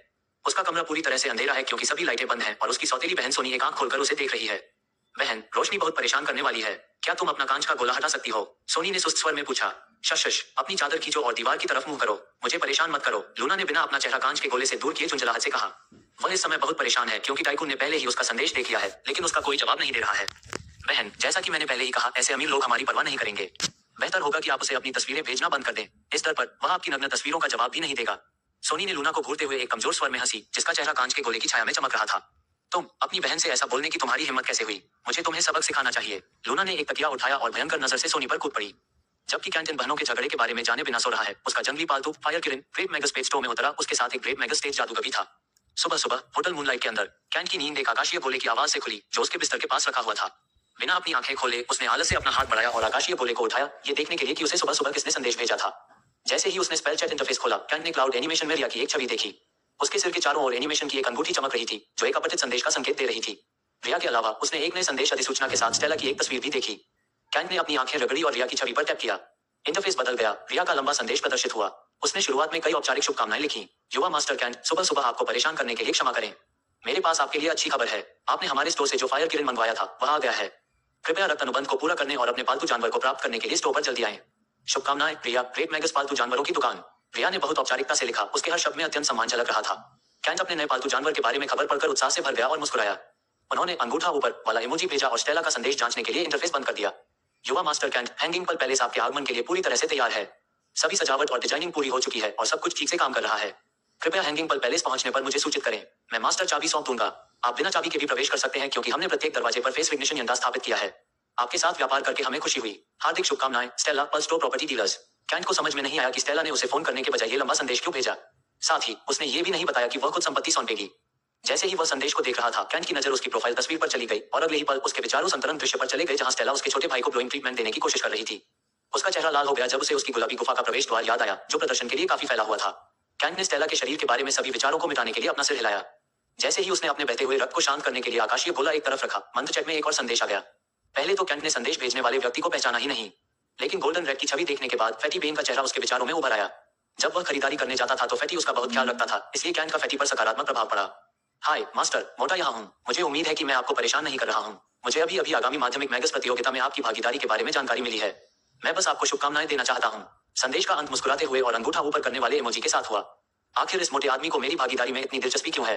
कैंट ने असमंजस में अपना सिर रगड़ा, लेकिन उसने फिलहाल मोटे आदमी को नजरअंदाज करने का फैसला किया। कैंट ने स्कूल फोरम पर जाकर कोई खबर देखी। फोरम के शीर्ष पर एक बड़ा बैनर लगा हुआ था, स्काई परिवार की 333वीं सेकेंडरी मैगस प्रतियोगिता के लिए 6 दिन शेष। कैंट ने नीचे स्क्रॉल किया और प्रतियोगिता के विजेता के बारे में अटकलें लगाने वाले छात्रों की विभिन्न पोस्टों की जांच की। लेकिन अचानक कैंट की उंगलियां रुक गईं, क्योंकि उसने पोस्ट में अपनी एक पुरानी तस्वीर देखी। फ्लैश फ्लैश फ्लैश, हमारे स्कूल का नंबर 1 पुराना सूटकेस सेकेंडरी मैगस प्रतियोगिता में भाग ले रहा है। पोस्ट के नीचे दिया गया शीर्षक बहुत ही आकर्षक है, जिसमें मोटे अक्षर और आकर्षक सजावट है। जो छात्र कक्षा में आगे की परीक्षा में पिछड़ जाते थे या असफल हो जाते थे, उन्हें सूटकेस उपनाम से बुलाया जाता था। चूंकि कैंट 3 साल का पिछड़ा छात्र है, इसलिए उसके सहपाठी उसे नंबर 1 सूटकेस कहते थे। कैंट को बहुत बुरा लगा, क्योंकि उन्होंने जानबूझकर उसका मजाक उड़ाने के लिए उसकी पुरानी खून से लथपथ तस्वीर पोस्ट की थी। कैंट ने जल्दी से उस व्यक्ति का विवरण चेक किया जिसने इसे फोरम में पोस्ट किया था। पॉल रोमियो, 9वीं कक्षा का मैगस। ये तुम हो? कैंट ने गुस्से में बड़बड़ाते हुए कहा, क्योंकि उसे प्रोफाइल में व्यक्ति याद आ गया था। कैंट ने पॉल को स्पष्ट रूप से पहचान लिया, जो उसका पूर्व सहपाठी है। सबसे महत्वपूर्ण बात यह है कि वह लूसी का प्रेमी है, जो हमेशा कैंट का मजाक उड़ाने के लिए कक्षा में उसे निशाना बनाता है और इस तरह लड़कियों के बीच सुर्खियां बटोरता है। उस समय कैंट अकेला रहता था, क्योंकि थिया ने उसे अन्य शिष्यों के साथ झगड़ा करने से मना किया था। तुम पॉल पिक अभी भी अपने पिछले स्वरूप से थोड़ा भी नहीं बदले हो। उस कुतिया लूसी ने यह खबर तुम्हारे साथ साझा की होगी। बस कुछ दिन प्रतीक्षा करो, मैं तुम्हें पूरे स्कूल फोरम में एक लोकप्रिय हरी टोपी बना दूंगा। कैंट ने पॉल सीमेन की हंसती हुई तस्वीर को घूरते हुए कुछ कहा, जिसने उपहास से बचने के लिए अपना नाम बदलकर पॉल रोमियो रख लिया था। आकाशीय गोले को एक तरफ रखते हुए कैंट उठ खड़ा हुआ और दिन के लिए तैयार होने के लिए शौचालय के अंदर चला गया। अंडिस्को, जैसे ही कैंट शौचालय के अंदर गया, फोरम पर एक और पोस्ट चमक उठी, जिसने सबका ध्यान अपनी ओर आकर्षित कर लिया। फ्लैश फ्लैश फ्लैश, नए रहस्यमय सुंदर युवक की पहचान मिल गई। पोस्ट के नीचे एक मोज़ेक छवि पोस्ट की गई है, जिसमें चित्र में मौजूद युवक का चेहरा ढका हुआ है। तुरंत ही इस पोस्ट को सैकड़ों हिट्स प्राप्त हो गए और लोगों ने टिप्पणी करते हुए नाम पूछना शुरू कर दिया। स्पष्ट छवि पोस्ट करें, इसका नाम क्या है? कौन सा धनी परिवार युवा स्वामी? क्या वह कुंवारा है? जैसे जैसे पोस्ट को लगातार हिट्स, लाइक या प्रतिक्रियाएं मिलने लगी, प्रश्नों की बाढ़ आ गई और जल्द ही पूरा स्कूल फोरम गतिविधियों का सक्रिय केंद्र बन गया। हर कोई उत्सुकता से इस पोस्ट को पोस्ट करने वाले व्यक्ति को DM भेज रहा है। इस तस्वीर को पोस्ट करने वाला व्यक्ति कोई और नहीं बल्कि मोना है। भले ही वह बड़ी मुसीबत में है, मोना ने इस जानकारी का उपयोग अपने स्कूल फोरम पर प्रसिद्धि पाने के लिए करने का फैसला किया। उसने इस तथ्य को नजरअंदाज कर दिया कि कैंट के पास उसकी बद तस्वीरें हैं और ग्राउंड फ्लोर पर अपने मधुर समय का आनंद लेना जारी रखा। भूतल पर रिक के पिता, जो अपने बेटे को बचाने आए थे, कैंट की प्रतीक्षा में खड़े थे, क्योंकि वे अपने अधिकार से शीर्ष मंजिल तक नहीं पहुंच सकते थे। तनाव कम करने के लिए उसने सिल्वर लीफ सिटी में अपने सभी जानने वाले शक्तिशाली लोगों से मदद मांगना शुरू कर दिया। लेकिन सिल्वर लीफ सिटी में कोई भी ग्रे परिवार के खिलाफ नहीं जा सकता, क्योंकि आधे से ज्यादा कारोबार उनके हाथों में है। जबकि दोनों लड़कियां और रिक माफी मांगने के लिए कैंट के आने का इंतजार कर रहे थे, गस व्यस्तता से भूतल पर सार्वजनिक शौचालय की सफाई कर रहा था। नाइट विच स्ट्रीट, एक छोटी सी सराय के दायरे में 5 किशोर जो आलीशान कपड़े पहने हुए थे, गंभीर चर्चा के लिए एकत्र हुए। एक गोल मेज के चारों ओर बैठे वे आलीशान पोशाक में सजे हुए थे, जो मंद रोशनी वाले परिवेश के बिल्कुल विपरीत था। उनके सामने कॉफी के भाप से भरे कप रखे हुए थे, जो तनावपूर्ण माहौल में आराम का एहसास पैदा कर रहे थे। फैटी बेन गोल्डन रेड, वह व्यक्ति जिसने खरीदारी के दौरान कैंट की मदद की थी, अपनी कुर्सी पर आराम से बैठा था और आराम से कॉफी की चुस्कियां ले रहा था। उसका व्यवहार शांत किंतु चौकन्ना था। उसके सामने एक लंबा व्यक्ति बैठा था, जिसे रेड फॉक्स के नाम से जाना जाता था। उसकी प्रभावशाली उपस्थिति ध्यान आकर्षित कर रही थी। उसके दोनों ओर 2 युवक थे, एक काले और दूसरा सफेद कपड़े पहने हुए, जिन्हें क्रमशः ब्लैकी और व्हाइटी के नाम से जाना जाता था। हालांकि ब्लैकी और व्हाइटी इस समूह में प्रतिस्पर्धी थे, लेकिन ये दोनों रेड फॉक्स के लिए नौकर के रूप में काम करते थे, जिसका इस समूह में बहुत अधिकार है। इस समूह का आखिरी बचा हुआ सदस्य फर्क है, जो फैटी बेन के बगल में बैठा था। वह बहुत दुबला पतला है और उसकी नाक नुकीली है। लाल फॉक्स, जिसने लोमड़ी की आकृति वाला लाल कोट पहना हुआ था, ने अधिकारपूर्ण भाव के साथ सभा को संबोधित किया। फॉर्चून हंटर सिंडिकेट के एक स्टार सदस्य के रूप में मैं स्काई फैमिली स्कूल में आगामी सेकेंडरी मैगस प्रतियोगिता में प्राइम सीड मैगस का दावा करने का इरादा रखता हूं, उन्होंने घोषणा की। उनके स्वर में आत्मविश्वास और गर्व झलक रहा था। हालांकि उनकी घोषणा पर फर नामक एक दुबले पतले युवक, जिसकी नाक नुकीली थी, ने तत्काल आपत्ति जताई। वह उनकी सीट के किनारे पर बैठा था और उसके चेहरे पर तत्परता के भाव थे। क्या ये कैसे संभव है? मिया स्नो इस प्रतियोगिता में प्रमुख बीज है। पिछली बार यह आप ही थे जिन्होंने उसे अपना प्रमुख बीज बताया था। इस बार मेरी बारी है, उन्होंने हस्तक्षेप करते हुए कहा। उनकी आवाज दृढ़ संकल्प से भरी हुई थी। फर, झगड़ा बंद करो। हम सभी सज्जन हैं जिन्होंने सिल्वर लीफ सिटी में जुआ खेलने के अधिकार के लिए फॉर्चून हंटर सिंडिकेट के तहत पंजीकरण कराया है। लेकिन हमारे बीच केवल रेड फॉक्स को ही 1 स्टार का दर्जा प्राप्त है, इसलिए उसे प्राइम सीड मिया स्नो को चुनने का अधिकार है। ब्लैकी ने रेड फॉक्स का गंभीर जवाब दिया। फॉर्चून हंटर सिंडिकेट एक कानूनी इकाई है जो ब्लू प्लैनेट पर सट्टेबाजी के लिए लाइसेंस प्रदान करती है। कोई भी व्यक्ति जुआरी के रूप में पंजीकरण कर सकता है। स्टार का दर्जा उनकी जीत और सिंडिकेट को दिए गए कर के आधार पर दिया जाता है। 1 स्टार सबसे कम दर्जा है। कानूनी जुए के लिए जुआरियों को एसोसिएशन से विशिष्ट चिप्स खरीदने पड़ते थे। चूहा, तुम कुछ क्यों नहीं बोल रहे हो? यह अवैध है। हमें सिंडिकेट से शिकायत करनी चाहिए। फर ने मोटे बेन की ओर रुख किया, जो शांत होकर गर्म कॉफी का आनंद ले रहा था। फर, प्राइम सीड को रेड फॉक्स के लिए छोड़ दो। सिंडिकेट के नियमों के अनुसार हम उच्च स्टार उम्मीदवार के खिलाफ नहीं जा सकते। सेकेंडरी सीड अरुल या नए लड़के फैट किंग को अपना उम्मीदवार बनाओ। उनके पास भी जीतने के मौके हैं। फैटी बेन ने फर के कंधे को थपथपाते हुए शांत स्वर में घोषणा की। लेकिन फर फैटी बेन के बयान से संतुष्ट नहीं था। रेड फॉक्स को 1 स्टार का दर्जा इसलिए मिला क्योंकि उसने पिछले साल मिया स्नो को चुना था। अगर हमने उसे छोड़ दिया तो फॉर्चून हंटर सिंडिकेट में हमें स्टार का दर्जा मिलने का कोई मौका नहीं है। फर ने निराश स्वर में शिकायत की। हाँ, आप लोग स्टार स्टेटस के बारे में सपने देखना बंद कर दें। तय करें कि आप किसे अपना उम्मीदवार बनाना चाहते हैं। मुझे अपने परिवार के साथ एक जरूरी मीटिंग करनी है। रेड फॉक्स ने ठहाकेदार हंसी के साथ घोषणा की। फर ने गुस्से में अपनी मुठ्ठियां भींच ली और पहले सीट के लिए लड़ने का फैसला किया। लेकिन फैटी बेन ने अपना आक्रामक व्यवहार रोक दिया। फर ने गहरी सांस लेकर अपनी भावनाओं पर काबू पाया और अपनी जेब से लोहे की सील निकाली। मैं फैट किंग को अपना उम्मीदवार बना रहा हूँ, फर ने क्रोधित चेहरे के साथ घोषणा की। अच्छा विकल्प, रेड फॉक्स ने उपहासपूर्ण लहजे में कहा और अपना ध्यान फैटी बेन की ओर मोड़ दिया। तुम्हारा क्या कहना है रैट, तुम किसे चुनना चाहते हो? रेड फॉक्स ने गंभीर चेहरे के साथ फैटी से पूछा। चूंकि फैटी बेन के पास अच्छा पारिवारिक समर्थन है, इसलिए रेड फॉक्स अपना अधिकार दिखाने की हिम्मत नहीं करेगा। ब्लैकी और व्हाइटी दोनों हंस पड़े। बॉस फॉक्स, आपको गोल्ड रैट पर थोड़ी दया दिखानी चाहिए। वह हमेशा प्रतियोगिता में कमजोर व्यक्ति को चुनता है। क्यों ना हम गोल्ड रैट को दूसरा सीट अरुल थॉमस दे दें? ब्लैकी ने मजाकिया हंसी के साथ प्रस्ताव रखा। हाँ बॉस फॉक्स, हमें गोल्ड रैट पर कुछ दया दिखानी चाहिए क्योंकि वह इन सभी वर्षों में एक सिक्का कमाने में विफल रहा। व्हाइटी ने लाल लोमड़ी में और अधिक कॉफी डालते हुए कहा। रेड फॉक्स ने विजयी भाव से मुस्कुराते हुए कहा, हाँ गोल्ड रैट, आप दूसरे वरीय अरुल थॉमस को ले सकते हैं, हमें कोई आपत्ति नहीं होगी। रेड फॉक्स ने सांत्वना भरे लहजे में प्रस्ताव रखा। फैटी बेन, जो अब तक शांति से बैठा था, ने अपना कॉफी कप नीचे रखा और भंडारण बांस बैग से अपनी लोहे की सील निकाली। मुझे आपकी दया की जरूरत नहीं है, मैं हर बार की तरह सबसे कमजोर प्रतियोगी को चुन रहा हूँ। मेरी बोली कैन क्लार्क है, फैटी ने आत्मविश्वास भरे लहजे में घोषणा की और अपनी मुहर मेज पर रख दी। क्या कैन क्लार्क कौन है? व्हाइटी ने उलझन भरे स्वर में बड़बड़ाया। रेड फॉक्स ने भी ब्लैकी को देखा, जो प्रतियोगियों के बारे में जानकारी इकट्ठा करता है। ब्लैकी ने जल्दी से अपना कांच का गोला निकाला और स्कूल से प्राप्त सभी प्रतियोगियों के नामों की जांच की। अरे रेड, क्या तुम्हें यकीन है वह सबसे कमजोर लगता है? जब मैंने उसके बारे में पूछा तो शिष्यों ने कहा कैन क्लार्क कैंपस में सबसे पुराना सूटकेस है। ब्लैकी ने संदेह भरे लहजे में पूछा क्योंकि उसे आश्चर्य था कि फैटी के दिमाग को क्या हुआ। रेड फॉक्स, मुझे काम पर जाने में देर हो रही है। आप मेरे बारे में जानते ही हैं, मेरी पसंद हमेशा ऐसी ही होती है। आखिरी वरीयता प्राप्त कैन क्लार्क मेरी पसंद है। चलो अपनी पसंद पर मुहर लगाते हैं, फैटी बेन ने गंभीर स्वर में घोषणा की। फैटी की कमाई की बोली से खुश होकर रेड फॉक्स ने अपने बांस के थैले से एक बॉन्डेड पेपर निकाला जिसमें फॉर्चून हंटर सिंडिकेट की आधिकारिक ब्रांडिंग और सीरियल नंबर था। ब्लैकी ने रेड फॉक्स से बॉन्डेड पेपर लिया और जेट स्पीड में एक अनुबंध का मसौदा तैयार किया। अब ब्लैकी और व्हाइटी के पास अच्छे विकल्प हैं क्योंकि फैटी ने अच्छे उम्मीदवारों को छोड़ दिया है। सिर्फ 2 मिनट में ब्लैकी ने दस्तावेज तैयार कर लिया और उसे मेज के बीच में रख दिया। सभी ने बारी बारी से मसौदे की जांच की और मसौदे से संतुष्ट होने के बाद उन्होंने अपनी मुहर लगाई और दस्तावेज की तस्वीर फॉर्चून हंटर फोरम पर अपलोड कर दी। 5 मिनट बाद उनके ग्लास और पर उनकी बोली की पुष्टि करते हुए एक उत्तर आया। संदेश में लिखा था, आधिकारिक ब्रांडेड चिप्स प्रतियोगिता से पहले भेजे जाएंगे। आप उन अन्य उम्मीदवारों पर दांव लगाने के लिए स्वतंत्र हैं जिन्हें नहीं चुना गया। Happy gambling. उनके संदेश पढ़ने के बाद ब्लैकी और व्हाइटी खुशी से उछलते हुए सड़क पर रेड फॉक्स के पीछे चले गए। फर अपनी सीट से उठे, मोटे आदमी के कंधे को थपथपाया और निराश होकर चले गए। मोटा आदमी कैफे में अकेला बैठा था और उसके सामने एक गर्म कप कॉफी थी। युवा मालिक कैंट, मुझे निराश मत करना, फैटी ने मुठ्ठियां भींच कर कहा। अंडस्को। इस बीच मूनलाइट होटल की सबसे ऊपरी मंजिल पर कैंट ने नए कपड़े पहने और अपने पहले पालतू जानवर को पाने के लिए तैयार हो गया। वह पहले से ही कमरा खाली करने की तैयारी कर रहा था क्योंकि उसका लटकता हुआ मोती महल उसके लिए तैयार हो रहा था। कमरे पर अंतिम नजर डालने के बाद कैंट ने मुख्य नौकर को ऊपरी मंजिल से नीचे आने के लिए कहा, जहां सामान्य पालतू चीलों का पहुंचना संभव नहीं था। कुछ ही देर में नौकरानी एक विकृत गौरैया पर उड़ती हुई आई। कैंट पीछे की सीट पर बैठ गया और ऊपर की मंजिल से नीचे उतर आया। जैसे ही वह भूतल पर पहुंचा, उसने देखा कि रिक, मोना और लीना फर्श पर घुटनों के बल बैठे हैं। उनके साथ रिक के पिता भी थे, जो विनम्र भाव से खड़े थे। घुटनों के बल बैठे लोगों और रिक के पिता की अनदेखी करते हुए कैंट सीधे रिसेप्शन पर बैठी महिला के पास चला गया। उसने सुनहरा पिंगी कार्ड लकड़ी की मेज पर रखा और कहा, मेरा बिल चुका दो, मैं अपना कमरा खाली कर रहा हूँ। महिला, जो उसके आने का बेसब्री से इंतजार कर रही थी, ने विनम्रतापूर्वक उसका अभिवादन किया। युवा स्वामी, मिस लूसी ने हमें आपसे एक भी पैसा न लेने का निर्देश दिया है। इसके अलावा यह एक छोटा सा मुआवजा है जो मैडम लूसी ने आपके लिए तैयार किया है। कृपया इसे स्वीकार करें। रिसेप्शन वाली महिला ने दोनों हाथों से कैंट को एक सीलबंद लिफाफा दिया। कैंट ने उत्सुकता से कवर खोला और देखा कि अंदर क्या है। उसके अंदर एक साधारण सफेद कार्ड है। कैंट ने कार्ड को ध्यान से देखा, जिस पर ग्रे परिवार की ब्रांडिंग है और कार्ड पर मोटे अक्षरों में ग्रे शब्द लिखा हुआ है। रिक के पिता, जो कैंट को बोलने का मौका तलाशते हुए देख रहे थे, कैंट के हाथ में सफेद कार्ड देखकर जमीन पर अटक गए। ये ग्रे परिवार का फाउंडेशन कार्ड है, रिक के पिता ने आश्चर्य भरे स्वर में चिल्लाते हुए कहा। उनके चेहरे पर थोड़ा डर था। कैंट, जो फाउंडेशन कार्ड के बारे में नहीं जानता था, ने रिसेप्शन लेडी से श्वेत कार्ड के उपयोग के बारे में पूछा। सर, आपके हाथ में जो सफेद कार्ड है वह ग्रे परिवार का फाउंडेशन कार्ड है। इसके साथ आप ग्रे परिवार के स्वामित्व वाले किसी भी होटल में मुफ्त में रह सकते हैं। साथ ही जब भी आप ग्रे परिवार के स्टोर में खरीदारी करेंगे तो आपको अच्छी छूट मिलेगी। रिसेप्शन लेडी ने मुस्कुराते हुए चेहरे पर कैंट के प्रति सबसे अधिक सम्मान दिखाते हुए समझाया। ओह, तो कृपया अपने मालिक को मेरा धन्यवाद बता दीजिए। क्या मैं अब जा सकता हूँ? कैंट ने पुष्टि के लिए पूछा। हाँ सर, आप मूनलाइट होटल में आने जाने के लिए स्वतंत्र हैं। साथ ही मेरी मालकिन ने कहा है कि वह आपके कमरे में घुसपैठियों को छोड़ने से पहले उन्हें अच्छी सजा देंगी। रिसेप्शनिस्ट ने रिक के पिता की ओर देखते हुए कहा, जो कैंट के हाथों में फाउंडेशन का कार्ड देखने के बाद अपने बेटे को रिहा कराने की सारी उम्मीदें खो चुके थे। कैंट ने रिसेप्शनिस्ट को सिर्फ सिर हिलाया और होटल से बाहर जाने के लिए मुड़ गया। जैसे ही कैंट ने एक कदम आगे बढ़ाया, रिक के पिता तेजी से आए और कैंट के सामने झुक गए। युवा स्वामी, कृपया मेरी विनती सुनिए। मेरे बेटे और उसके दोस्तों ने आपके साथ जो किया उसके लिए मैं बहुत शर्मिंदा हूँ। कृपया एक बार अपनी दया दिखाए। मैं अपने बेटे रिक को अच्छी शिक्षा दूंगा। रिक के पिता ने बार बार सिर झुकाते हुए सम्मानपूर्वक कहा। कैंट को लगा कि उसके साथ अन्याय हुआ है, क्योंकि उसे यह पसंद नहीं था कि कोई बड़ा उसके सामने झुके। जैसे ही वह सोच रहा था कि क्या कहे, रिक के पिता ने रिक को घुटनों पर लात मारी और उसे कैंट के सामने घुटने टेकने पर मजबूर कर दिया। तुम दोनों क्या देख रहे हो? यहाँ आओ और युवा मास्टर से माफी मांगो। रिक के पिता ने मोना और लीना पर गुस्से से चिल्लाया, जो सिर झुकाए खड़ी थी। जल्द ही वे तीनों कैंट के सामने घुटने टेक दिए। चुप क्यों हो? सॉरी बोलो। रिक के पिता ने गुस्सा दिखाते हुए सीधे अपने बेटे के सिर पर तमाचा मारा। तुरंत ही रिक, मोना और लीना ने रोते हुए चेहरे के साथ कैंट से माफी मांगनी शुरू कर दी। रिक और लीना के गालों पर आंसू बहने लगे, लेकिन मोना ने अपने दांत पीस लिए और अपने आंसुओं को नियंत्रित किया। युवा मालिक, मैं वादा करता हूँ कि मेरा बेटा भविष्य में आपको कोई परेशानी नहीं पहुंचाएगा। अगर उसने कोई और गलती की तो मैं खुद उसकी टांगें तोड़ दूंगा। रिक के पिता ने कैंट को उसकी दलील को अस्वीकार करने का कोई मौका दिए बिना बार बार अपना सिर झुकाया।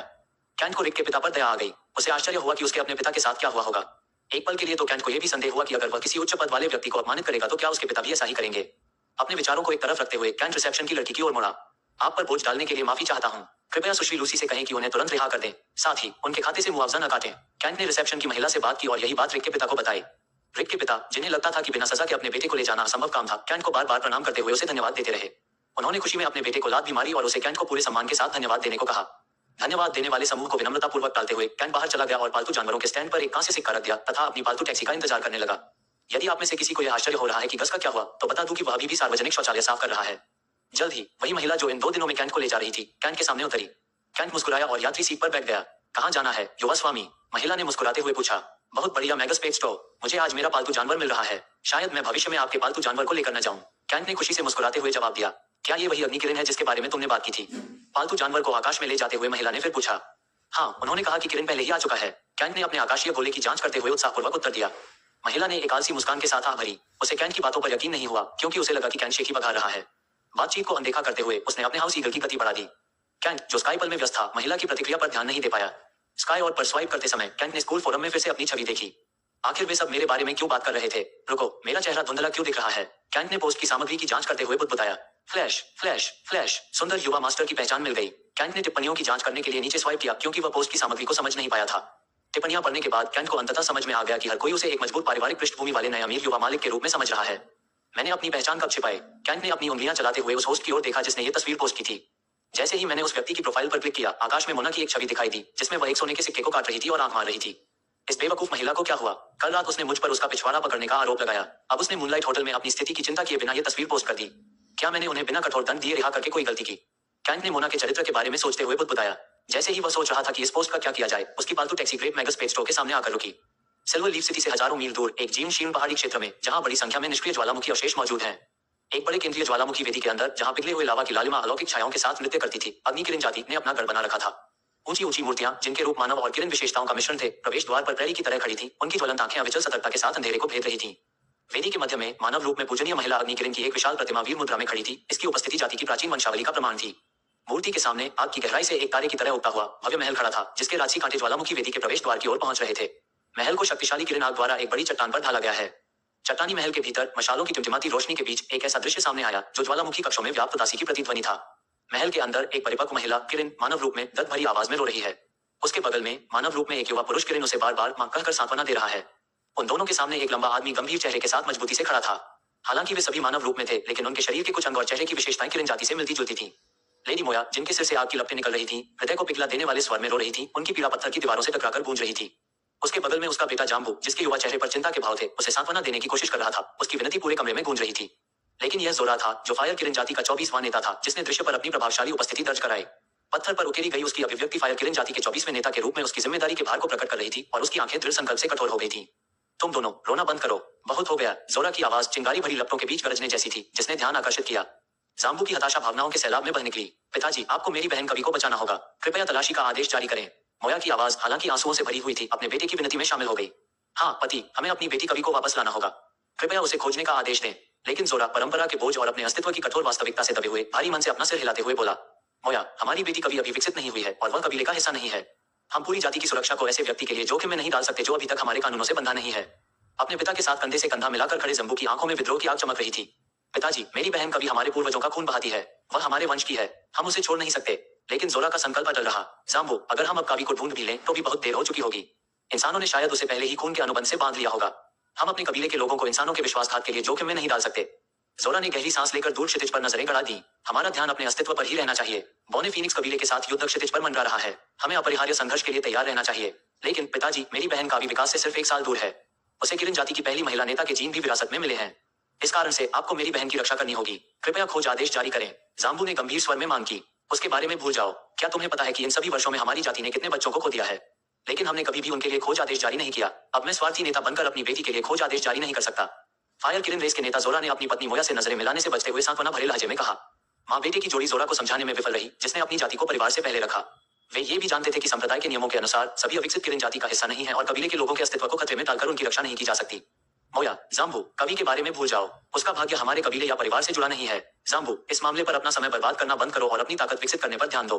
मेरे पतन के बाद तुम इस जाति के अगले नेता होगे। जोरा, किरिन जाति के 24वें नेता ने सख्त लहजे में घोषणा की और लंबे कदमों से महल से बाहर निकल गए। जोरा के चले जाने के बाद माँ बेटे का जोड़ा काफी देर तक चुपचाप बैठा रहा। माँ, हमें क्या पता, मैं कवि को वापस लाना चाहता हूँ, लेकिन पिताजी ने मना कर दिया। जम्बू ने रोते हुए पूछा। उसकी माँ मोया अपनी बेटी कवि को बचाने के उपायों के बारे में सोचते हुए काफी देर तक चुप रही। जाम्बू, दूसरे जनरल फायर लॉर्ड्स की बेटी को ढूंढो। वह उन मनुष्यों को ढूंढने में कुशल है जिन्होंने हमारे घर के आसपास के जंगल से फायर किरण चुराए हैं। वह तुम्हारी बहन कवि को ढूंढने में तुम्हारी मदद करेगी। अगर उन गंदे इंसानों ने तुम्हारी बहन के साथ खून का सौदा कर लिया है तो उसके मालिक को मार डालो और कवि को वापस ले आओ। क्या तुम समझे? मोया ने अपने बेटे को घूरते हुए गंभीरता से हाथ में मौजूद गंभीर काम का संकेत दिया। जाम्बू दुविधा में पड़ गया क्योंकि उसे चिंता थी कि उसके पिता जोरा उसे उसकी अनुमति के बिना कबीले की सीमा पार करने के लिए दंडित कर सकते हैं। तुम इतने दिनों से क्या सोच रहे थे? क्या तुम्हें अपनी जान जाने का डर है? मोया ने सूखे आंसुओं से जम्बू को घूरते हुए कठोर स्वर में पूछा। जाम्बू अपनी माँ के आदेश का खंडन नहीं कर सका और उसने झुककर उसकी आज्ञा का पालन किया। माँ, मैं जल्द से जल्द ये काम पूरा कर लूंगा और अपनी बहन कवि के साथ आऊंगा।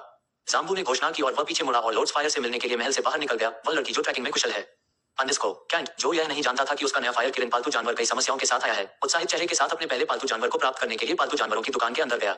रिया ने प्रवेश द्वार पर उसका इंतजार किया और एक सम्मानजनक मुस्कान के साथ उसका स्वागत किया। वह सीधे कैंट को एक भूमिगत कक्ष में ले गई जहां जंजीरों से बंधा खून से लथपथ फायर किरण कैंट की दृष्टि में आया। जैसे ही कैंट भूमिगत तहखाने में गया, उसने खून से लथपथ अग्नि किरण को देखा जो जंजीरों और जादुई यंत्र के धागों से लोहे की संरचना से बंधा हुआ था। किरण ने गुस्से से भरी आग की चमक कैंट की ओर दिखाई जो उसकी ओर बढ़ रहा था। किरण की जंगली आंखों को घूरते हुए कैंट को एक अजीब सी अनुभूति हुई। ये कैसा एहसास है? कैंट ने रिया के साथ फायर किरण के पास जाते हुए पूछा। धीरे धीरे कैंट की नजर फायर किरण से हटकर लोहे की संरचना के पास खड़े एक बूढ़े आदमी पर पड़ी। लंबी लहराती सफेद दाढ़ी, लकड़ी का धूम्रपान पाइप, गंदे कपड़ों से आती तेज गंध और झुकी हुई पीठ के साथ बूढ़ा आदमी बूढ़े मैगस की तरह लग रहा था जो अपने जीवन काल के अंत में है। बूढ़े आदमी की लगातार खांसी से कैंट का ध्यान भंग हो गया। युवा मास्टर कैंट, ये शक्तिशाली व्यक्ति एक ग्रैंड मैगस है जो आपके लिए इस जंगली किरण को लाया है। इसके अलावा वह जंगली किरण के साथ रक्त अनुबंध को पूरा करने में आपकी मदद करेगा। रिया, जो एक तरफ खड़ी थी, ने बूढ़े व्यक्ति को कैंट से मिलवाया। कैंट ने सिर झुकाकर बूढ़े आदमी की तरफ मुस्कुराया। बूढ़े आदमी ने सिर्फ सिर हिलाया और रोजमर्रा के ग्राहक की तरह कैंट को नजरअंदाज कर दिया। आदरणीय ग्रैंड मैगस, इस आग को क्या हुआ? किरण, इसमें से इतना खून क्यों बह रहा है? कैंट ने जंगली किरण को घूरते हुए बूढ़े आदमी से पूछा जो उसे गुस्से से घूर रहा था। कैंट का सवाल सुनकर बूढ़ा आदमी मुस्कुराया। बेटा, क्या ये पहली बार है जब तुम उच्च श्रेणी का पालतू जानवर खरीद रहे हो? बूढ़े आदमी ने आलसी नजर से पूछा। कैंट ने बूढ़े व्यक्ति की ओर मुड़कर कहा, मैं जिसका सम्मान करें। हाँ, यह मेरा पहला पालतू जानवर है, इसलिए मैं बहुत उत्सुक हूँ। अगर मैंने कोई कष्टप्रद सवाल पूछा है तो मुझे खेद है। बूढ़े आदमी को कैंट के विनम्र रवैये से आश्चर्य हुआ। आमतौर पर जंगली पालतू जानवर खरीदने वाले अमीर वारिस उसकी उपस्थिति की परवाह भी नहीं करते। वे सीधे रक्त अनुबंध का आदेश देंगे और बूढ़े आदमी का चेहरा देखे बिना ही जल्द से जल्द चले जाएंगे। कैंट पर एक लंबी नजर डालने के बाद, जिसके चेहरे पर विद्वानों जैसी आकृतियां थी, बूढ़े आदमी ने कैंट के मैगस स्तर की जांच की। क्या बात है, वह तो सिर्फ 8वीं कक्षा का मैगस है। उसने जंगली पालतू जानवर क्यों मंगवाया? बूढ़े आदमी ने आश्चर्य भरे स्वर में बुदबुदाया। आहक आहक। बूढ़े आदमी ने अचानक जोर से खांसना शुरू कर दिया। उसने दीवार की तरफ मुंह किया और नीचे गिरने से बचने के लिए सहारा लिया। जल्द ही बूढ़े आदमी को मोटी लाल खांसने वाली फुंसियां निकलने लगी। रिया, जो खून से डरती है, जल्दी से एक कदम पीछे हट गई और बूढ़े आदमी से दूर हो गई। लेकिन कैंट ने सहज ज्ञान से अपने कंगन से एक सफेद कपड़ा निकाला और बूढ़े आदमी के पास गया। वृद्ध व्यक्ति की स्थिति और भी गंभीर हो गई क्योंकि उसे अधिक खून की खांसी होने लगी। उसकी ताकत खत्म हो गई और वह धीरे धीरे दीवार के सहारे फर्श पर फिसल गया। कैंट ने जल्दी से एक कदम आगे बढ़ाया और बूढ़े आदमी की कमर पकड़ ली और उसके कंधे को पकड़कर उसे सहारा दिया। चूंकि बूढ़ा आदमी बहुत भारी था, इसलिए कैंट रिया की ओर मुड़ा। रिया, जल्दी से कुर्सी पकड़ लो। बूढ़े आदमी की खांसी जारी रही और उसने कैंट के कपड़ों पर भी अपने लाल थपकेदार खून के धब्बे लगा दिए। लेकिन कैंट ने सब कुछ अनदेखा कर दिया और बूढ़े आदमी को लकड़ी की कुर्सी पर बैठने में मदद की। कैंट आमतौर पर व्यस्त व्यक्ति नहीं है जो बेतरतीब लोगों की मदद करता है। वह पहले लड़ाई झगड़े में पड़ने से भी डरता था। हालांकि वह घायल या घायल लोगों की मदद करने का इरादा रखता था, लेकिन उसने कभी ऐसा कदम नहीं उठाया। लेकिन आज सहज ज्ञान से उसने बूढ़े व्यक्ति की मदद की। बूढ़े आदमी की खांसी उसके भंडार में रखी एक छोटी सी गोली खाने के बाद बंद हो गई। बूढ़े आदमी ने अपना चेहरा साफ करने के लिए सूती कपड़े का इस्तेमाल किया। सफाई करते समय उसने कैंट के कपड़े देखे जो चमकीले लाल रंग के हो गए थे। माफ करना नौजवान, मैंने तुम्हारे कपड़े खराब कर दिए। बूढ़े ने हैरान स्वर में बार बार यही कहा। कोई जरूरत नहीं बड़े साहब, ये तो बस एक छोटी सी बात है। मेरे पास नए कपड़ों के कई सेट हैं, यह कोई बड़ी समस्या नहीं होगी। कैंट ने सहज स्वर में उत्तर दिया। बूढ़ा आदमी काफी देर तक कैंट के चेहरे को देखता रहा जब तक कि उसकी खांसी से निकले खून की तेज गंध से उसकी चिंता दूर नहीं हो गई। युवक, चलो खून का सौदा खत्म करते हैं, हम इस कमरे में ज्यादा देर तक नहीं रह सकते। बूढ़े आदमी ने अपनी सीट से उठने की कोशिश करते हुए कहा। बड़े, आपने अभी भी मेरे सवाल का जवाब नहीं दिया। किरण से इतना खून क्यों बह रहा है? कैंट ने फिर पूछा। कैंट का सवाल सुनकर बूढ़े आदमी ने आह भरी, लेकिन पिछली बार की तरह उसे गुस्सा नहीं आया। युवक, जंगली जानवरों को पकड़ने की प्रक्रिया एक जीवन मरण का सवाल है। मैं ग्रेट मैगस पेट स्टोर के लिए काम करने वाले शीर्ष एजेंटों में से एक हूँ जो जंगली पालतू जानवरों को पकड़ते हैं और उन्हें ग्राहकों तक पहुंचाते हैं। ये जंगली किरण मेरी अपेक्षा से कहीं ज्यादा शक्तिशाली है। इसे पकड़ने के लिए मैंने काफी समय तक इससे लड़ाई की। इस प्रक्रिया में इस किरण को मुझसे कई घाव मिले और मेरे शरीर में भी कई अंदरूनी घाव हो गए। बूढ़े व्यक्ति ने धीमी गति से लंबी और भारी सांस लेते हुए समझाया। जब कैंट ने बूढ़े आदमी की पीठ को सहलाया ताकि उसे सांस लेने में आसानी हो, तो बूढ़े आदमी ने निराशा में आह भरी।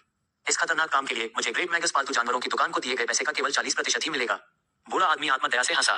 कैंट को बूढ़े आदमी पर दया आ गई जब उसने 40% लागत के लिए जो जोखिम उठाया उसे सुना। बड़े जादूगर, अगर आपको कोई आपत्ति न हो तो क्या आप मुझे खून के अनुबंध के बारे में बता सकते हैं? कैंट ने जंगली किरण की ओर देखते हुए पूछा, जो अभी भी उसे गुस्से से घूर रहा था। बूढ़े व्यक्ति को कैंट की मदद करने की आदत से बहुत अच्छा लगा। उसने अपना गला ठीक किया और रक्त अनुबंध के बारे में समझाना शुरू किया। युवक, रक्त अनुबंध कुछ और नहीं बल्कि जानवर की आत्मा को अपने आदेश से बांधना है। जब आपके रक्त की बूंदें जानवर के सिर पर उसके ब्रह्मा चक्र पर गिरेंगी तो उसकी आत्मा आपसे बंध जाएगी। रक्त अनुबंध केवल उच्च स्तर के जानवरों के लिए आवश्यक है जो भविष्य में विकसित हो सकते हैं। एक बार रक्त अनुबंध हो जाने के बाद जानवर भविष्य में विकसित नहीं होगा और एक गुलाम की तरह आपकी आज्ञा का पालन करेगा। कैंट, जो रक्त अनुबंधों के बारे में ज्यादा नहीं जानता था, बूढ़े आदमी की व्याख्या सुनकर हैरान रह गया। मास्टर, क्या ये गलत नहीं है कि उनके विकसित जानवरों के भविष्य को खत्म कर दिया जाए और उन्हें गुलाम बना दिया जाए? जहां तक मुझे पता है, वे विकास के बाद मानव रूप धारण करेंगे और हमारे जैसा जीवन जिएंगे। इसलिए रक्त अनुबंध उसे मारने से कम नहीं है। कैंट ने बूढ़े आदमी को बीच में टोका क्योंकि उसे लगा कि रक्त अनुबंध करना बहुत गलत है। कैंट की बात पर बूढ़ा आदमी हंस पड़ा। युवक, तुम बाहरी दुनिया के बारे में अपरिपक्व लगते हो। इन जानवरों के विकसित होने की संभावना बहुत कम है। फिर भी जानवरों के जीवन की परवाह कौन करता है? सभी अमीर लोगों को अपनी हैसियत दिखाने के लिए एक चमकदार पालतू जानवर की जरूरत होती है। बूढ़े व्यक्ति ने अपने पिछले ग्राहकों को याद करते हुए तिरस्कार भरी हंसी के साथ उत्तर दिया, जो जानवर के भविष्य के बारे में सोचे बिना उच्च श्रेणी के जानवरों पर रक्त अनुबंध करने के लिए उत्सुक थे। कैंट को यह पता चलने के बाद कि वह जंगली किरण के भविष्य के साथ क्या करने जा रहा है, तो विधा में पड़ गया। उसने महसूस किया कि किरण को पूरी जिंदगी के लिए अपना गुलाम बनाकर उसने बहुत अन्याय किया है। युवक, इस जानवर पर दया करना बंद करो। तुम्हारे मानवीय नियम जानवरों की दुनिया पर लागू नहीं होंगे। तो चलो खून का अनुबंध खत्म करते हैं। बूढ़े आदमी ने अपनी कुर्सी से उठते हुए ये कहा। कैंट अभी भी अपने विचारों में उलझा हुआ था। उसने दृढ़ स्वर में उत्तर दिया, बड़े, मैं इसके साथ रक्त अनुबंध नहीं करना चाहता। क्या आप कृपया किरण को उसके मूल स्थान पर छोड़ सकते हैं? कैंट ने गंभीर चेहरे के साथ पूछा। कैंट की बात सुनकर बूढ़े की आंखें चौड़ी हो गईं। वह हैरान चेहरे के साथ कैंट की तरफ मुड़ा। कैंट का फैसला सुनकर रिया भी हैरान रह गई। वाइल्ड फायर किरण, जो अब तक कैंट को घूर रही थी, ने आश्चर्यजनक रूप से सिर घुमाया। युवा मास्टर कैंट, आप किस बारे में बात कर रहे हैं? अगर आप इस पालतू जानवर को लेने से मना भी कर देंगे तो भी आपको पैसे वापस नहीं मिलेंगे। भावनात्मक रूप से सोचना बंद करें। रिया, जो बगल में खड़ी थी, जल्दी से बीच में बोली क्योंकि उसे कैंट के फैसले पर यकीन नहीं हो रहा था। कैंट, जो जलती हुई किरण को घूर रहा था, ने जवाब दिया, ये पैसे की बात नहीं है। मुझे लगता है कि खून का द्वंद्व करके मेरे साथ बहुत अन्याय हुआ है। चिंता मत करो, मैं पैसे वापस नहीं मांगूंगा। रिया को समझ नहीं आया कि कैंट का जवाब सुनकर क्या कहना है। वह हैरान रह गई क्योंकि कैंट ने लगभग 2000 सोने के सिक्के यूं ही गंवा दिए। खून का सौदा करने आए बूढ़े आदमी को कैंट की बातें सुनकर आश्चर्य हुआ। इस युवक को क्या हो गया? 2000 सोने के सिक्कों से कोई भी सामान्य परिवार इस दुनिया में आराम से रह सकता है। बूढ़े आदमी ने बड़बड़ाते हुए कहा, क्योंकि उसे कैंट की मानसिकता समझ में नहीं आई। अपने जीवन काल में ग्रैंड मैगस ने 500 से ज्यादा जंगली जानवरों को बचाया था, लेकिन उन्हें कभी इस तरह की स्थिति का सामना नहीं करना पड़ा। रिया के लंबे स्पष्टीकरण के बाद भी कैंट ने फायर किरण के साथ रक्त अनुबंध बनाने से इनकार कर दिया। बूढ़ा आदमी कैंट के पास गया और उसके कंधे पर थपथपाया। युवक, अगर तुम इस फायर किरण को लेने से मना भी कर दोगे तो पालतू जानवरों की दुकान इसे किसी और को बेच देगी। इसलिए तुम अपने फैसले से इस किरण की किस्मत नहीं बदलने वाले। कम से कम तुम खून का अनुबंध करने के बाद इसकी अच्छी तरह से देखभाल तो कर सकते हो। बूढ़े आदमी ने धैर्यपूर्वक स्पष्ट स्वर में समझाया। कैंट को बूढ़े आदमी की बातों में छिपी सच्चाई समझ में आ गई, लेकिन शापित मध्याह्न रेखाओं के साथ उसके अनुभव ने उसे बूढ़े आदमी के फैसले पर यकीन नहीं करने दिया। बड़े जादूगर, दूसरों के भविष्य को दबाना और नियंत्रित करना सबसे बुरी बात है। कुछ दिन पहले तक मुझे भी ऐसा ही महसूस हो रहा था। मुझे पता है कि जब हमारे पास क्षमता और मेहनत करने की क्षमता होती है, लेकिन किसी बाहरी कारक के कारण हम कोई ताकत हासिल करने में विफल हो जाते हैं, तो ये कितना दर्दनाक होता है। इसलिए कृपया मुझे यह अमानवीय काम करने के लिए मजबूर न करें। कैंट ने ग्रैंड जादूगर की आंखों में देखते हुए दृढ़ स्वर में कहा। कमरे में सन्नाटा छा गया क्योंकि ग्रैंड मैगस और रिया को समझ नहीं आ रहा था कि कैंट को क्या जवाब दें। उन दोनों ने कभी उम्मीद नहीं की थी कि कैंट इतने ऊंचे मनोबल वाले लहजे में बात करेगा। ऐसा नहीं है कि कैंट नैतिक रूप से एक धार्मिक व्यक्ति है, लेकिन जब उसने रक्त अनुबंध करने के बाद किरण के जीवन के बारे में जाना तो कैंट ने खुद को उसमें देखा। कई सालों तक एक आम आदमी की तरह उसने उन्हीं जादुई किताबों का अध्ययन किया और अपनी जादुई शक्ति को बेहतर बनाने के लिए कड़ी मेहनत की। उसे अभी भी अपने सहपाठियों की वे निगाहें याद हैं जो अतीत में उसकी कमजोर ताकत और घटिया प्रतिभा के कारण उसके साथ एक बहिष्कृत व्यक्ति जैसा व्यवहार करते थे। ग्रैंड मैगस, जो कैंट के दृढ़ शब्दों से प्रभावित था, स्थिति को हल करने के तरीकों के बारे में सोचने लगा। वह जानता था कि फायर किरण का भविष्य नहीं बदलेगा, भले ही कैंट ने मना कर दिया हो। बड़े जादूगर, क्या आप इस पालतू जानवर को उसके घर के पास छोड़ने में मेरी मदद कर सकते हैं? इसके लिए आपको जो भी अतिरिक्त शुल्क देना होगा, मैं उसका भुगतान करूंगा। कैंट ने अग्नि किरण को घूरते हुए पूछा, जिसने उसे घूरना बंद कर दिया। वह पहले से ही समझ गया था कि अग्नि किरण उनकी बातचीत सुन रहा है और उसके व्यवहार में बदलाव को महसूस करके उसकी भावनाओं को महसूस कर रहा है। कैंट की बात सुनकर बूढ़े को समझ नहीं आया कि हंसे या रोए। देखो नौजवान, इसे घर पर छोड़ने का कोई फायदा नहीं है क्योंकि पालतू जानवरों की दुकान वाले इसे किसी भी तरह से वापस ले लेंगे। अगर तुम सच में इस फायर किरण की मदद करना चाहते हो तो एक दूसरा रास्ता भी है, लेकिन ये बहुत जोखिम भरा है और तुम्हारी किस्मत पर निर्भर करता है। बूढ़े ने अपनी लंबी दाढ़ी को सहलाते हुए कहा। कैंट बूढ़े आदमी की बातें सुनकर खुश या उत्साहित महसूस नहीं कर रहा था। वह जानता था कि उसकी किस्मत कितनी मुश्किल है। जब वह कुछ चाहता है तो किस्मत उसके पक्ष में काम नहीं करती, लेकिन अगर वह कुछ नहीं चाहता तो किस्मत उसे पाने के लिए अपनी पूरी कोशिश करती है। लेकिन किरण को बचाने की उम्मीद में कैंट ने बूढ़े आदमी से पूछा, ग्रैंड मैगस, यह क्या है? क्या यह एक दर्दनाक या दुखदायी प्रक्रिया है? कैंट ने चिंतित स्वर में पूछा। बूढ़े आदमी ने तुरंत दिल खोलकर हंसते हुए मना कर दिया। नहीं नौजवान, इसके विपरीत यह एक बहुत ही सरल प्रक्रिया है। इसके लिए किसी जादू की जरूरत नहीं है। बूढ़े आदमी ने समझदारी से जवाब दिया। ओह, ये वाकई दिलचस्प है, कैंट ने आश्चर्य से कहा। बगल में खड़ी रिया भी बूढ़े आदमी द्वारा बताई गई इस नई बात के बारे में जानने के लिए कान लगाए बैठी थी। बूढ़ा आदमी भौहें चढ़ाकर गर्व से हंसा और प्रक्रिया समझाना शुरू किया। युवक, अग्नि किरण आध्यात्मिक जानवर हैं जो मानव जाति के दाव हृदय को देखने की क्षमता रखते हैं। अपनी हथेली काटें और अग्नि किरण के सामने कुछ रक्त की बूंदें गिराएं। यदि आपके पास एक अच्छा दाव हृदय है तो वह आपका रक्त स्वीकार करेगा और आपको अपना स्वामी मानेगा। इस तरह फायर किरण भविष्य में विकसित होने की क्षमता नहीं खोएगा, लेकिन इस प्रक्रिया में कई जोखिम हैं। फायर किरण हर समय आपके आदेशों को नहीं सुनेगा और आपके पास इसके व्यवहार पर पूर्ण नियंत्रण नहीं होगा। यह आपको भविष्य में खुद ही छोड़ भी सकता है। जहां तक मेरा मानना है, यह एकमात्र संभव तरीका है जिससे आप किरण को क्रूर हाथों में पड़ने से बचा सकते हैं। बूढ़े व्यक्ति ने अपनी बुद्धिमान आंखों से क्षितिज की ओर देखते हुए विस्तार से समझाया। कैंट ने उनकी बातें ध्यान से सुनी और इस प्रक्रिया में शामिल जोखिमों को समझा। भविष्य में होने वाली जटिलताओं और चिंताओं के बारे में सोचते हुए उसके मन में कई विचार आए। इस समय जोखिमों का अनुमान लगाना बहुत ज्यादा है। ये पुष्टि नहीं हुई है कि मेरे पास एक अच्छा दांव दिल है या नहीं। चलो पहले खून डालते हैं, मैं बाद में परिणामों के बारे में सोच सकता हूँ, कैंट ने फायर किरण के पास जाते हुए कहा, जो एक कदम पीछे हटने की कोशिश कर रहा था। बूढ़े आदमी ने अपने ताड़ के पत्तों के भंडारण बैग से एक तेज खंजर निकाला और उसे कैंट को दे दिया। बिना किसी भावना के फायर किरण को घूरते हुए कैंट ने अपनी हथेली की सतह को काट दिया और खून को लोहे के पिंजरे जैसी संरचना के फर्श पर बहने दिया जिसमें फायर किरण रखा हुआ था। हवा में भारी सन्नाटा छाया हुआ था जब अग्नि किरण अपने सामने रखे रक्त बलिदान को देख रहा था। उसकी ज्वलंत निगाहें अनिश्चितता से टिमटिमा रही थीं। प्रिया और ग्रैंड मैगस तनावपूर्ण चुप्पी में देख रहे थे। उनकी आंखें उनके सामने हो रहे दृश्य पर टिकी हुई थीं। राजसी और शक्तिशाली अग्नि किरण हिचकिचा रही थी। मानव रक्त के प्रति उसकी सहज घृणा उसकी जिज्ञासा से युद्ध कर रही थी। ग्रैंड मैगस ने फायर किरण को गतिशीलता प्रदान करने के लिए उसे पकड़े रखने वाले जादुई बंधनों की संख्या कम कर दी। एक अनंत काल के बाद अग्नि किरण ने सावधानी से बहते हुए खून के पास जाना शुरू किया। इसकी हरकतें जानबूझकर और सावधानी से की गईं। एक अनिश्चित सूंघ के साथ इसने कैंट के खून की गंध का परीक्षण किया। इसके नथुने फड़क रहे थे क्योंकि यह उसके अस्तित्व का सार ले रहा था। कैंट ने अपनी सांस रोक ली। उसका दिल उसकी छाती में धड़क रहा था जब वह फायर किरण की प्रतिक्रिया देख रहा था। और फिर उसके आश्चर्य के लिए उस प्राणी की नजर उस पर टिकी हुई थी। उसकी आंखें उसकी आत्मा में घुसती हुई लग रही थीं। कैंट को राहत का एहसास हुआ जब अग्नि रूपी किरण ने अपनी जीभ बढ़ाकर खून का स्वाद चखा और गंभीरता से सिर हिलाकर उसकी भेंट स्वीकार की। मैंने ये कर दिखाया, मैंने ये कर दिखाया। कैंट के चेहरे पर मुस्कान फैल गई। उसकी हंसी पूरे कक्ष में गूंज उठी क्योंकि उसे एहसास हुआ कि उसने परीक्षा पास कर ली है।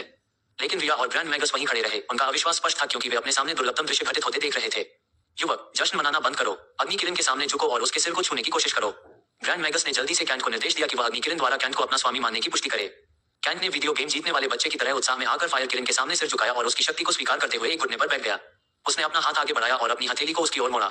उसे आश्चर्य हुआ कि फायर किरण ने भी उसके कामों को दोहराया। आपसी सम्मान के संकेत में अपने अगले पैरों को मोड़ा और कैंट की हथेली को अपने सिर से छूने के लिए आगे झुका।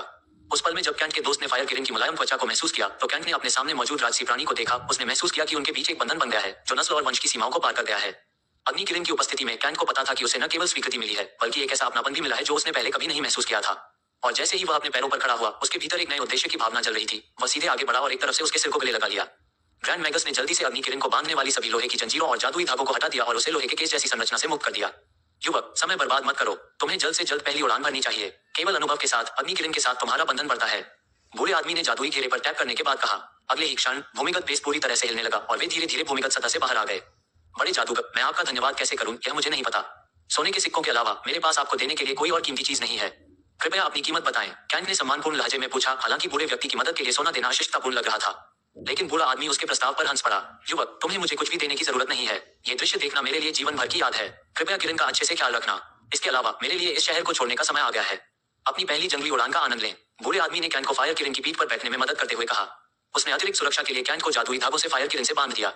बड़े, आप मुझे किरण से क्यों बांध रहे हैं? उसने तो मुझे अपना स्वामी मान लिया है, फिर इस व्यवस्था की क्या जरूरत है? कैंट ने संदेह भरे स्वर में पूछा। बूढ़ा आदमी उसके सवाल पर मुस्कुराया। इसका मतलब यह नहीं है कि यह आपकी हर आज्ञा को मान लेगा। अगर आप इसके साथ ज्यादा समय बिताएंगे तो आपको इसकी स्वीकृति का सही मतलब समझ में आ जाएगा। ग्रैंड मैगस ने बेफिक्र हंसी के साथ कहा और फायर किरण की पीठ पर थपथपाया। बूढ़े आदमी की सामान्य टिप्पणी सुनकर कैंट को एक अशुभ अनुभूति हुई, लेकिन अगले ही पल उसे इसका पूरा मतलब समझ आ गया। किरण ने अपना सिर उठाया और आकाश में दहाड़ने लगा। एक प्रकाश किरण की तरह वह कुछ कदमों के बाद आकाश में चमक गया। कैंट चौंक गया और उसने जल्दी से फायर किरण के गुलाबी सफेद दयाल को पकड़ लिया। कल्पना कीजिए कि आप एक डोरमेट पर खड़े हैं और अचानक कोई व्यक्ति झटके से मैट को खींच देता है। कैंट को अब ऐसा ही महसूस हुआ जब किरण ने उड़ान भरी। कैंट को अपनी नसों में उत्साह की लहर दौड़ती हुई महसूस हुई। एक शक्तिशाली छलांग के साथ वह प्राणी हवा में उछल गया। साथ में वे ऊपर और ऊपर उड़ते गए, जमीन को बहुत नीचे छोड़ते हुए वे आसमान में चढ़ गए। हवा कैंट के बालों में तेजी से बह रही थी और वह फायर किरण के बालों से कसकर चिपक गया। उसका दिल डर और उत्तेजना के भारी मिश्रण से धड़क रहा था। कुछ समय तक वे बिना किसी उद्देश्य के आसमान में घूमते रहे। फायर किरण कैंट को तेज हवा के बीच आसानी से ले जा रहे थे। फायर किरण के ललाट के छिद्रों से लपटें फूटने लगी जो इतनी तीव्रता से भड़की कि आसपास की हवा में एक अलौकिक चमक फैल गई। कैंट को अपनी आंखें खोलने और अपने सामने के जादुई दृश्य को देखने में काफी समय लगा। हर गति विस्फोट के साथ फायर किरण की सांस का रंग लयबद्ध रूप से बदल गया। उड़ान पथ पर उसका बिल्कुल भी नियंत्रण नहीं था। किरण अपने आप उड़ रहा है। अरे अरे, शांत हो जाओ, हमें वहां नहीं जाना चाहिए, कैंट ने जोर से चिल्लाया, लेकिन किरण की तरफ से कोई प्रतिक्रिया नहीं आई। कैंट ने उसे अलग अलग नामों से पुकारने की कोशिश की और उसे थोड़ा जोर से थपथपाया, लेकिन फायर किरण ने ऐसा व्यवहार किया जैसे कि कैंट उसकी पीठ पर मौजूद ही नहीं था। हर बीतते सेकंड के साथ कैंट को इस पर नियंत्रण पाने की उम्मीद खत्म होती जा रही थी। फायर किरण अपनी ताकत का प्रदर्शन करते हुए आसमान में ऊपर उठता जा रहा था। फायर किरण के घमंडी कृत्य से क्रोधित होकर कैंट ने उस खंजर को उठा लिया जो उसे बूढ़े व्यक्ति ने अपनी हथेली काटने के लिए दिया था। अरे, अगर तुम मेरी बात नहीं मानोगे तो मैं तुम्हारे बाल काट दूंगा, कैंट फायर किरण की पीठ पर आगे झुकते हुए जोर से चिल्लाया। अग्नि किरण ने अपना सिर घुमाया और कैंट के हाथ में तेज खंजर को देखा जो उसके अयाल के आधार को छू रहा था। गुस्से से भरी हुंकार के साथ वह अचानक अपनी जगह पर रुक गया और जमीन पर गिरने लगा। कैंट अचानक रुकने से झटके से उठा और अगले ही सेकंड में वह जोर से चिल्लाया क्योंकि वह फायर किरण के साथ जमीन की ओर गिर रहा था। एक जोरदार चीख निकली जब कैंट ने उनके गिरते रास्ते में बाधा डाल रहे घरेलू चील को देखा। हटो हटो, कैंट जो आसमान से गिर रहा था नीचे उड़ रहे पालतू सवार की ओर चिल्लाया। भले ही कैंप फायर किरण की पीठ से बंधा हुआ है, लेकिन अगर नीचे हाउस ईगल के साथ टक्कर होती है तो वह बर्बाद हो जाएगा। किरण ने अपने रास्ते में आने वाली हर चीज को नजरअंदाज किया और बिना किसी डर के स्वतंत्र रूप से नीचे गिरता रहा। हवा के प्रतिरोध के कारण कैंट की चीख नीचे बैठे पालतू सवार तक नहीं पहुंची। हटो हटो, कैंट चिल्लाता रहा, उसे नीचे बैठे पालतू सवार को